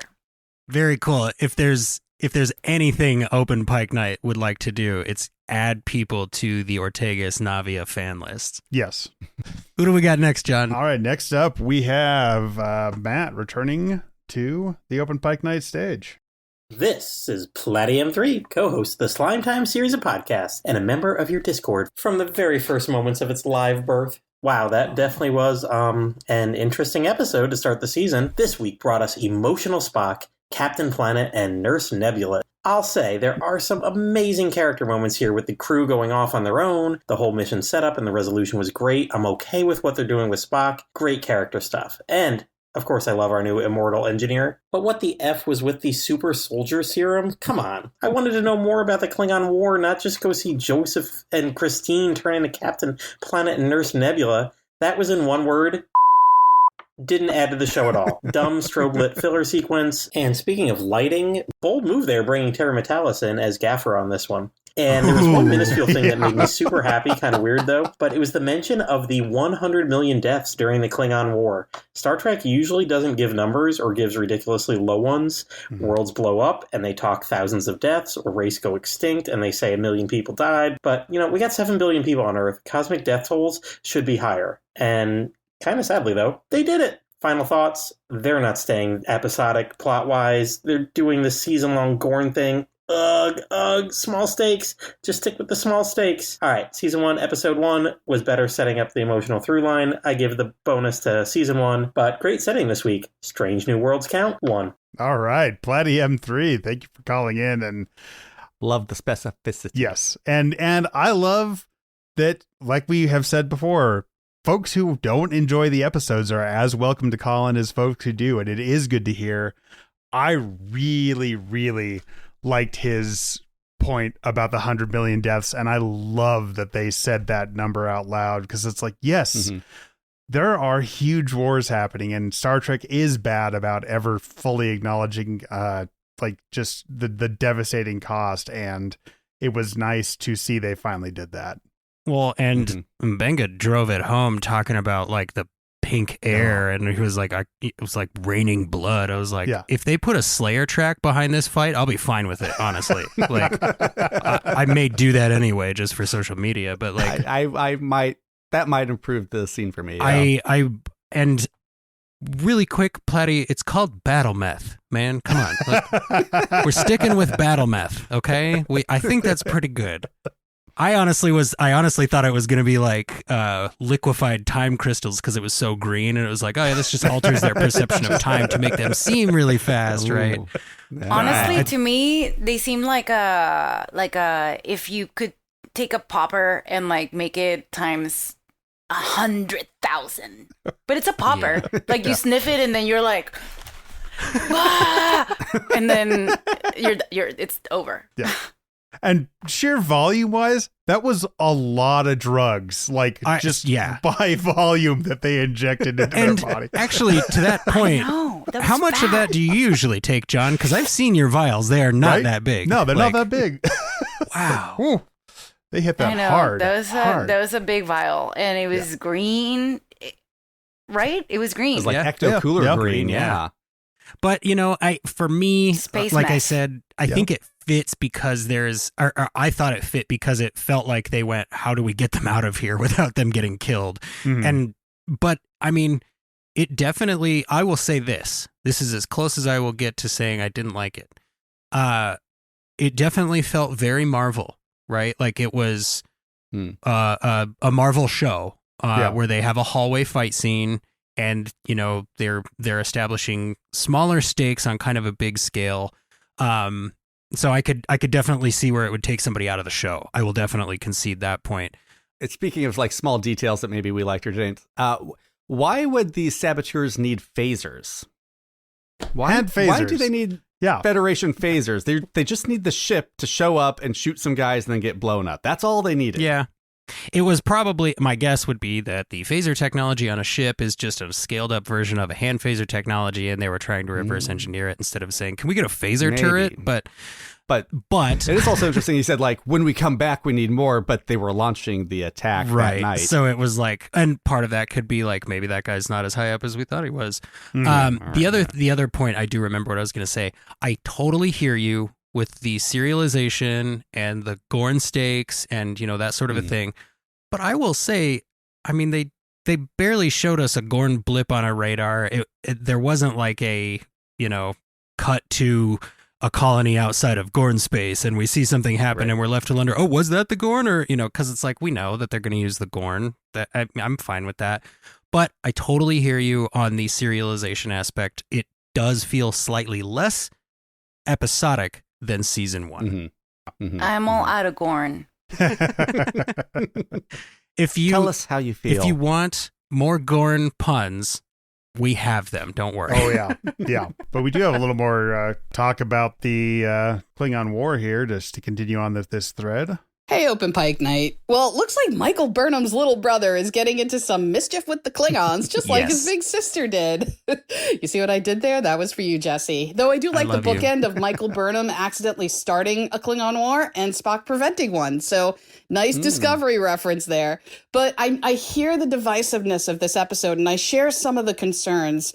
But ultimately, I had a great time watching. It was a classic Star Trek episode. The fight scenes were a little long for my liking, and I do share some of the criticism about Chapel just kind of serving Mbenga and Spock storylines, and this does happen a lot in media with female characters kind of propping up the male characters, but I don't think that's the case here. That's a pattern that's going to be continued. I think everyone will get their chance to shine. But particularly the PTSD storyline with Mbenga, Chapel, and even Spock, and the introduction of like music therapy. As a drummer, I totally get just even to calm your emotions, how music can help, even as a drummer. And I'm sure many people can relate. But I loved this story, and they're just checking in on everyone. It was very brave not to have Pike center stage in this episode, but I thought it gave everyone kind of a moment to shine. I love Carol Kane.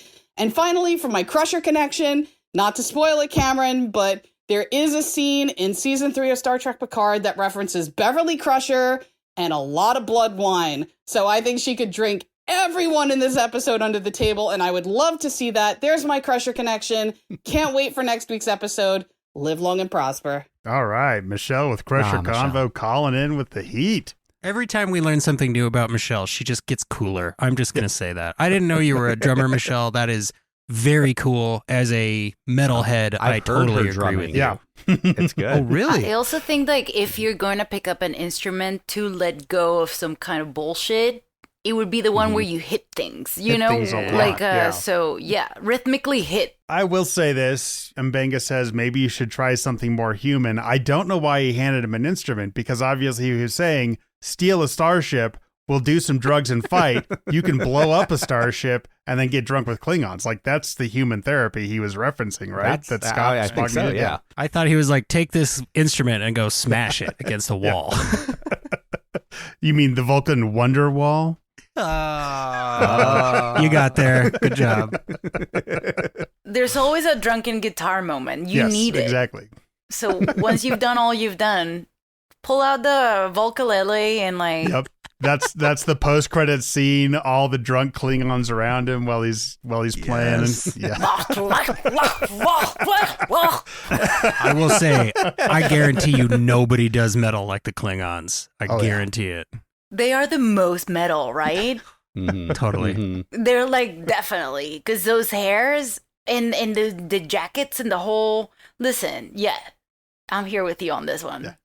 I will, like, I don't love this episode, but having Pike just leave to start the episode, it would not have been as good an episode as it was if they tried to keep Pike in somehow. And I do like just the here are the keys. Don't have any parties. Don't fuck up the ship. Yep. Don't fuck up the ship. Don't get in trouble. Scratch it. I'll be the back. showrunners have the exact same confidence in their show that Pike instilled in Spock. Yes. That's right. I also feel like, as a newcomer, first time watching this, no, what do you call that? No anesthesia. No just baggage. Straight up, straight to season 2, episode 1. I didn't eat Pike. And I don't know the dynamic of the show. I don't know what he brings to the table. I could tell he brings the gravitas and the weight of the center, of the captain, which is what should a captain do. But I just was having fun getting to know everyone. I just want to know, because those would be my buddies anyway. Those are the people I'll gravitate towards as a person watching the show, probably anyway. So just let that go away for a moment while I get to know the kids, and then we'll deal with that. Like, I'm okay with this being my very first approach to Strange New Worlds. That's also a very apt description of it. Yes. It is, yes. He is Space Dad. Space Dad can go look for a space mom, and then the kids, what do the kids get into? It's like the story of my life. Space Dad has to get Space Mom out of jail, and I steal the car. Space Dad needs to go get a case of space cigarettes. Yep. Are you sure your story needs to say space before any of those words? Because it makes it sound much cooler. Yeah, it makes it sound way less sad. yeah, it's the only way I get through the day. Space mommy. So that being said, I'm eager to find out what number 1 is to me, and I'm eager to find out what kind of Captain Pike is in this show, because of course I met him in Discovery, right? So I'm like, I just want to get to know these characters at this point. I'm looking forward to it, but for that, I'll probably episode 1 will probably be season 1 will probably be mostly about establishing Pike's relationship to this world. if I had to take a guess. So I have a lot of homework now. No rush. We're recording DS9 tomorrow. Yeah. Very cool. Yeah. I can't wait to get out of season 1. We have the other half of Crusher Convo, who makes a good point at the beginning of her call. Hey guys, it's Jessie from Crusher Convo. I am so excited because this is my first time calling in while you cover a season of Strange New Worlds. Last year I hadn't seen it while you guys started, so I didn't join in until the season 1 retrospect, so I can't wait to share my thoughts with you this season. I just saw the premiere for the second time today, and all I could say is, O.M. Gates. What the heck? That was bloody crushtastic. I loved how I know we saw this in the trailer, but I just really loved how they wanted to hear Spock's go in kind of the same manner as we saw with Captain Seven in Star Trek Picard. So I did like that nice little parallel. I really, really love Pelia. Carol Kane, chef's kiss, end of story. There is just so much I want to talk about, but I really want to highlight the M'Benga and Chapel scenes. The fight scenes, amazing. I mean, come on. M'Benga kind of scared me a bit, but that's a good thing, right? So again, so much to talk about, but I will just end it right there. So thanks for listening, guys. Crusher out. Talk about on brand with Jessie from Crusher Convo there calling in. I have a note about what I wanted to talk about after her call as far as a topic. I can't even say it because it would be too much information for season 1, and it's too important for me to talk about it. But all for me? Yep. All I for do me? like the all for you, and I do very much appreciate what they're doing with M'Benga coming into this season. Like we've talked about already before. It's like, it's just good to meet these characters so much with so much more depth. I love it. But producer John, I have got to learn what that Bookhouse Boys gesture with the eye is. Oh yeah. I need to know what that too means. Cool. Yeah. In Benga, the intensity with which he talks about the blood rain and then the chapel scene, I was like, this is why I Googled this character. This is why I only Googled this character and Carol Kane, because I was like, what happened? What happened here? And so one of the things I'm looking forward to finding out is everything about this character. And if this is the most in-depth we've gone, it's okay, but I'm hoping that I can find some gems in season 1 about this character, because might be like one of my favorites. Please call him. This is so good. This is so good. We can't talk about season 1. We can't talk about season 2. I love it. You can't. I'm not gonna be. If spoilers, can't talk about DS9 because spoilers won't get me that much down. I knew. Well, it would we'll be leave too these much. for you. Yeah. It would be too Okay. much. Okay. No, it's okay. Okay. Our listeners know what we're talking trust about. you. They know. But just know, I'll be fine. To Jesse's point, I love that the Go conversation, the Go command worked in the trailer, and then I loved getting the longer version in the episode. Like those are the kind of trailer moments I like, where it kind of works in both versions. It doesn't ruin the setup. And Spock having a very human moment of totally not nailing the punchline. And going back to Pelia real quick, Jesse mentioned Pelia. I do love that her character is introduced with her giving the bullshit expression on her face, where she just hears the thing about the warp core and turns around and goes, "That's fucking bullshit." and we don't even see her go to a panel. She's like, "No, I know this is not really happening. I've just been doing this a long time." Yes, Spock is like, "What are you implying?" She's like, "Oh, I'm not implying anything. Yeah. I'm telling you what's happening." Yeah. I also love how they're like, "Okay, we have this plan to steal the Enterprise." And then Mitchell walks in, types some stuff in, and it's like, plan is complete. Now we can steal the Enterprise. I mean, that's kind of my problem, guys. It's like, we've seen the steal the Enterprise scene, and I mean, nothing else had to happen besides Jenna Mitchell walking into engineering. Also, the Enterprise gets stolen so much. You think by the end of Star Trek 6, when Kirk disobeys orders and flies to our second star to the right, I think by that point, Starfleet would have just put a remote detonator override on the Enterprise. We know how the captains do this.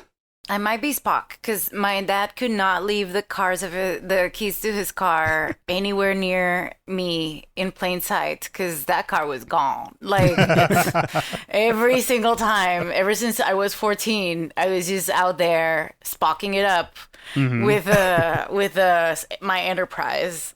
Honestly, I don't think it's possible to be Riker and Spock, although they both do rock a beard on and off. Yeah. So. who would be most likely to steal the Enterprise? Well, this podcast is easy. Veronica is absolutely. People are going to be like, so do you guys all have to keep hosting Open Pike Night? Or. Right, yeah. We're going to have to cut so much of her stuff. Yeah. LOL. Just to keep your positions, just to keep your spots. Do what you got to do. This is it's a tough world out there. Watch your backs. I mean, Tricks in the City. Jenna Mitchell, who goes into engineering and types Jenna into Mitchell. control. We interviewed Rong Fu, the actress, and she said her personal inner version of Jenna Mitchell is that she is just over everybody's crap. And she's like, these people, I cannot believe all the drama we get into. So I could see her trying to steal or shut down the Enterprise and just be like, fine, here. Like, I'm convinced she actually was trying to sabotage the warp engine in that scene and just messed it up somehow. Like, I love that we get more Jenna Mitchell in this episode. Yeah. And I've been seeing a lot of people are loving that. So I hope we keep getting more Jenna Mitchell. We know these showrunners will take note of a good performance and increase screen time based on that. So that's very cool. Well, if they continue with the Star Trek trends, in TNG, they'll see like a good guest star and then like bring them on not even 2 episodes later. It's like, I remember this person's face. Like, I literally just saw them, but you just put a ridge on their head. That's it. Why not? Yeah, just make them. Now she's Ro. What can I say? She's Ro now. Who do we got next, John?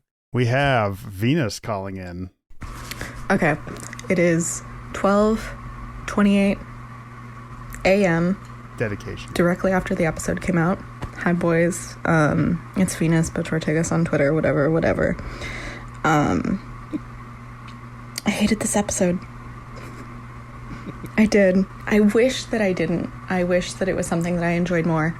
As you guys all know, I don't like a war storyline. I don't like hardcore, ooh, and it's an action sequence.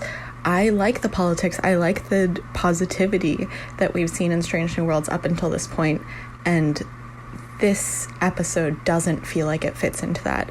And it doesn't feel like a good starter for season 2 either.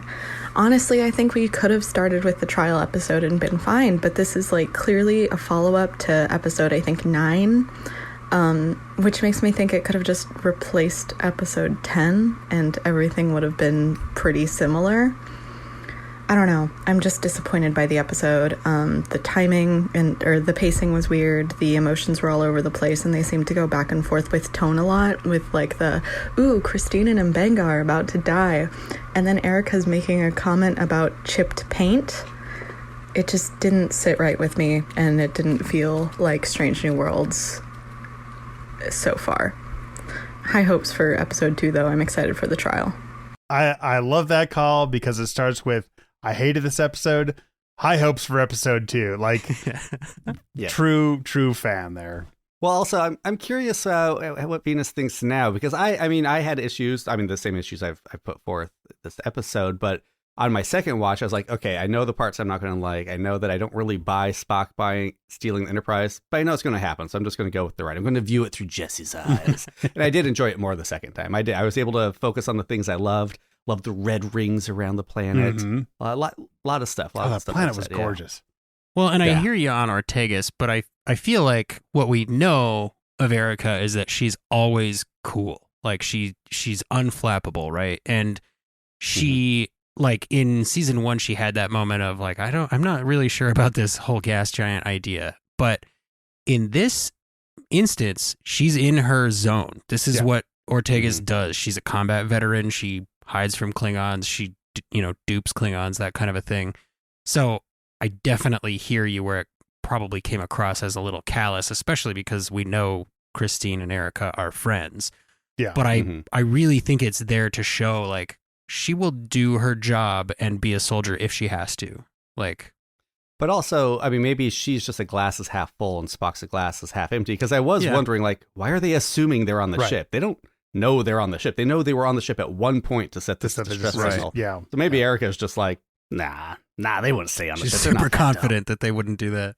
My having worked a job where high pressure situations could suddenly arise, erupt, and literally explode, I think like the most concise way I could put it is Ortegas at some point in her career, probably during the war, realized you can crack under pressure or you can wisecrack under pressure. And she has chosen wisecrack under pressure, and it makes her the ace pilot that she is.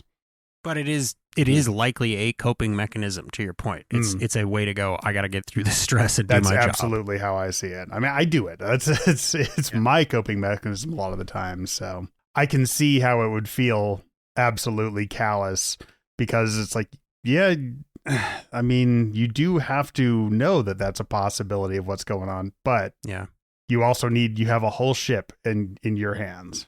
And I think I have said this elsewhere, but I will reiterate this here. Episode 2 is an all-timer, like for me. So I take the one from that's that coming as up. you, take from that what you will, Venus. Like I was blown away by the second episode. Have you all watched it? We've all watched the first 6 episodes. Wow, I'm so eager. But I do agree. Like, I think I'm with Venus in terms of like, I do like diplomacy. I like the positive stuff. You know, I feel like you can tell like my person. I don't.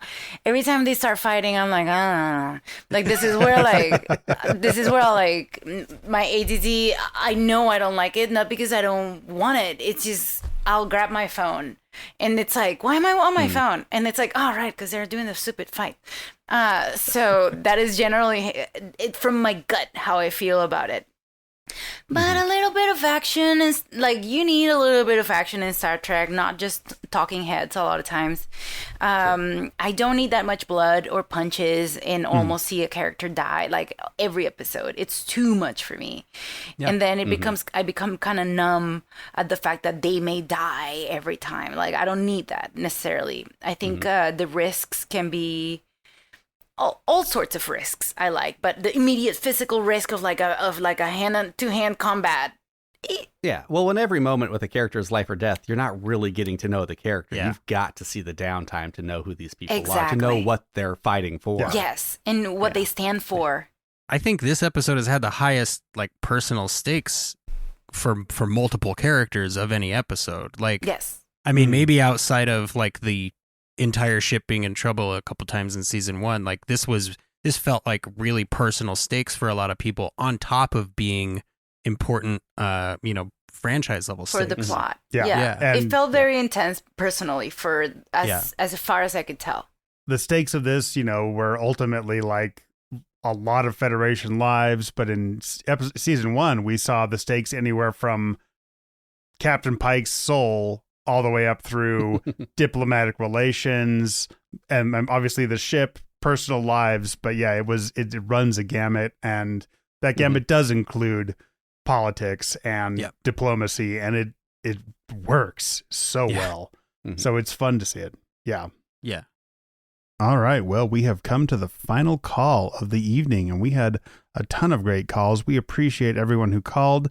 We're sorry we couldn't get to all of them. Kelly and Dee, don't worry, you'll hear us talk about it on the Patreon. And thank you to all of our patrons and our 25-minute set patrons, Steve, Pam, Morhana, Shatterhand, and Mark.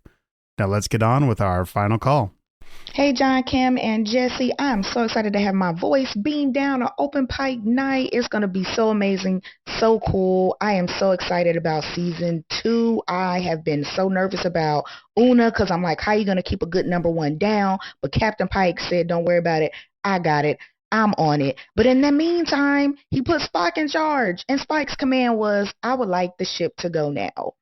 Yeah, I probably should have strapped in as soon as he said that. This episode was insane. I don't know why. I think I can predict the crew of the Enterprise. They always going to get the job done. They have so many different layers to them. This was so exciting to watch. And Yeah, did Dr. Mbenga just punch somebody out? Okay, yeah, I'm not ready for this. Season 2 is about to be epic and crazy, and I cannot wait to join you guys. Thank you so much. That was Ryan Bennett from the Black Girl Nerds podcast, who is our next guest for Guest reveal. episode 2, season 2 of Star Trek Strange New Worlds. I forgot the name because it's in Latin, and I think I'll be allowed to say it at that point, right? Per astra ad aspera. Thank you. Per astra ad astra. So this is a catchphrase of Strange Angel. So here's what CBS failed. Oh. Okay, let me tell you. Per astra ad astra, etc. But the reason we were able to reach all the way to Star Trek levels as a humanity started with the invention of rocket science. At some point, humans were like, we see things out there and we want to go check them out. And in real life, that process started in California. Jack Parsons at some point in the 30s was like, you know what? I just want to blow some shit up until we get to the moon somehow. And he was like a fearless, just, we're going to put a man on the moon. We're going to put a man out there. And then CBS comes up with a show called Strange Angel, which is all about Jack Parsons coming up with the rocket ships and like space science and all that and jet propulsion, basically. So the JPL labs here in California are Jack Parsons laboratories, but also jet propulsion. So, and it's all because of him. And this has to do with why America was so efficient at World War II. And you know, this all correlates to if we move 300, 400 years in the future, we have the Enterprise. We have, you know, but it is all linked to this. And so CBS or CBS Plus at the time, now Paramount Plus, has two shows. One is about the beginning of rocket science and how the man first started going to the moon. I am a series regular in that show. It got canceled eventually. And then they have Star Trek as a franchise. So in my head, I was like, easy. Because I'm a Star Trek fan. I'm like, market them as this is what started everything. Yeah. It's a prequel to Star Trek. It is a prequel to Star Trek. And it is historical, like an actual show. But here's where it gets dark. Jack Parsons was in a sex cult. And he became the leader of this sex cult. And this is no joke. This is the OTO. They're still active and they do sex magic. And Jack Parsons became like a high minister of this cult. And it's believed that thanks to his association with the sex magic stuff is that he achieved everything he achieved to the point where like we're now in space. So is that part of the show? This is very much part of the show.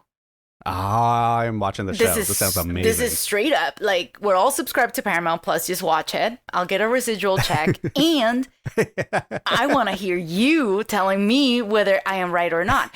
But the show is dark, and it's all about Jack Parsons dealing with his like inner animal and the sex cult thing. But it's historically accurate. The show was very well researched in terms of like space travel, and it's historically accurate. So I'm like, come on, Paramount Plus, you could have like made the two kind of bond together. And that, in my head, in universe, explains why Star Trek is generally horny. Because because of sex magic. It's the only way it could have happened. I love this. Sounds irrefutable, I gotta say. Look, you want to make progression as a human race, you gotta have some sex cults. It's just gonna happen. Yo. Am I wrong? Yeah, I have not heard of that show until I was researching you. And if they had advertised it as even Star Trek adjacent a little bit, if they had put it up on the like, check out this show on Paramount Plus, I would have checked out this show. I know. I'm sorry. I'm just stuck on the sex. You should be. And you know what? We're inviting you to the temple. You can participate in a ritual if you want. If they had just called the show Sex Magic, I think more people would have watched it. That would kind of like make it difficult to know it's also about rockets, though. Yeah, that is the part that I think they could have correlated it more. But just remember in the back of your mind that man got to the moon because the man who was like, let's fucking make it happen, was also out there shooting his rocket ship. Was literally let's rising to the top. Make it happen. What's the Latin name of the episode, Jesse? Ad astra per aspera. That translates as a rough road leads to the stars. Oh, very cool. So lots of rough stuff in Strange Angel. Got it. All right.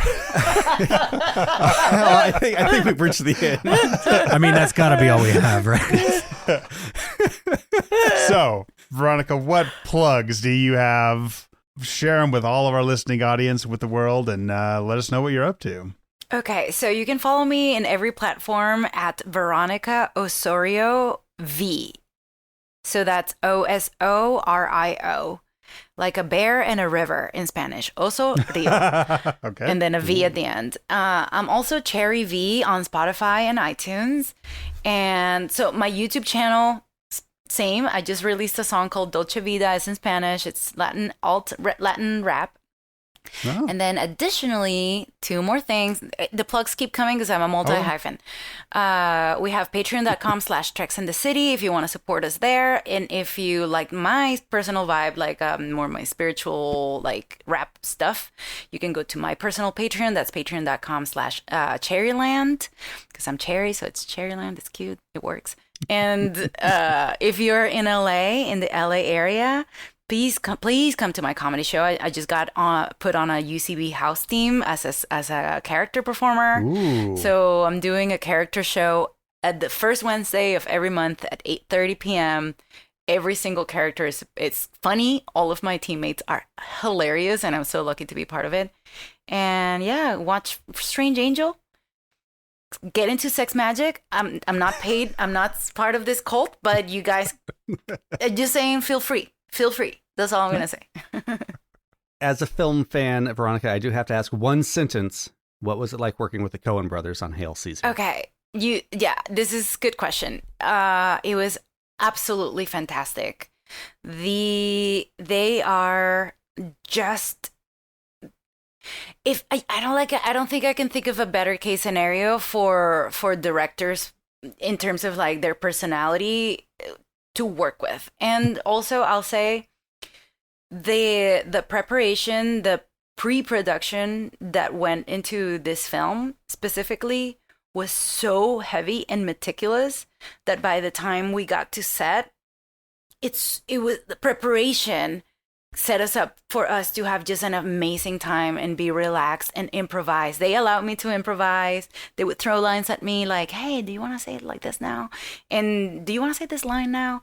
So I was so happy because I come from an improv and comedy background, and to have that kind of freedom, I felt so honored because in film, you usually don't find that kind of freedom. You usually just go for what's in the script. There's no like, unless it's specifically a comedy movie, but they were they're the perfect Venn diagram between like comedy, which is kind of messy and a lot of people are just improvising. So they were not there. In film, that's so like specific and strict and like kind of more square. And they're right, that sweet spot in the middle where it's not messy, but it's not fully like just a square. And I just fantasize with working with some people like that again in my life. And honestly, I don't think I'll find people like them that are not them again, because it was extremely special in a way that I cannot, like, I've been in so many projects with so many types of creators and I've never encountered something like this. So great question. That's and excellent. Yes, extremely special. I feel so lucky and I had a great time. Thank you for asking. Thank you for being here. This has been fantastic. Thank you. Jesse, I'm going to ask you now to rate this episode as compared to the first episode of season 1. Which one is a better episode? Just thumbs up, thumbs down, no numbers. This one is a better episode. Okay. Cam? I'm going to go the other way. I think season 1 had the better premiere. Season 1 was the better episode. I'm going to go with you. I think season 1 had a stronger first episode, but it's not like it's a huge distance between the two. So, I think season 1 episode 1 is definitely will stand up as a better episode. It's more consistent, but if someone said the highs of this one were higher than the other, I'd accept that argument. You will know my answer. Excellent. Thank you. I was just about Let to us ask. know, yes. Nice. Where do I send these calls to? Like, where is this place that I should, for the new listeners who are coming in, and for me? As has been evidenced this whole night, Veronica has set us up perfectly. Jesse, how can somebody get on the Open Pike Night Stage? The easiest way to do that is to go to openpike.com/join us. You can record your voice message right there on your phone or computer. Of course, if you prefer a higher quality file, you can just record an MP3 and send it to openpike@gmail.com. All right. And we always welcome new callers. We love our callers. We got a lot of calls. I think this is our highest number of calls for a regular season episode, and we love it. I said last year, I can't wait to get to the point where I have to start cutting some calls, and I promise you, as I selectively cut through the weeks, I will not keep cutting the same people again and again. Everybody's going to get their chance on the Open Pike Night Stage. Thank you, everybody, for joining us as we return to Season 2 of Strange New Worlds and Season 2 of Open Pike Night. We've had a great kickoff to Season 2, and we cannot wait to hear from all our callers, fans, and guests. Where else can folks find us, Jesse? You can find us on basically any social media outlet you can think of at Open Pike. That includes Twitter, Blue Sky, Instagram, Facebook, YouTube, TikTok, and you can go to Discord and search for the Open Pike Night Backstage server.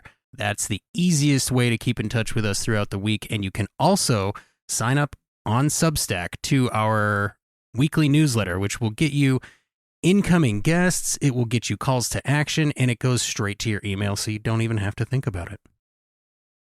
And Cam, where can folks find more of you?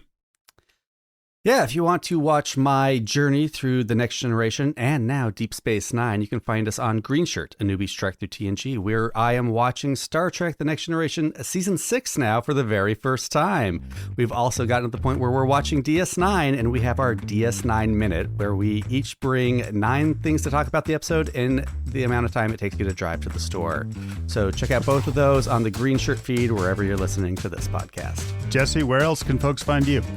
You can find my other podcast called Sudden But Inevitable, which is where I force my friends to like stuff I feel they probably should have seen by now.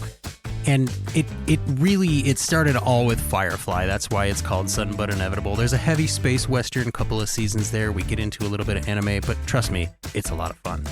And I can be found on Twitter at John T. Bolds. It's been a long night, and the Open Pike Night crew needs to go, well, just rewatch all of Season 1, along with Veronica, and everybody else should too. Let's get those stream numbers up. Let's keep Strange New Worlds going forever. Be sure to tip your servers. Be sure to clean up after yourselves. You can go anywhere you want, but you can't stay here.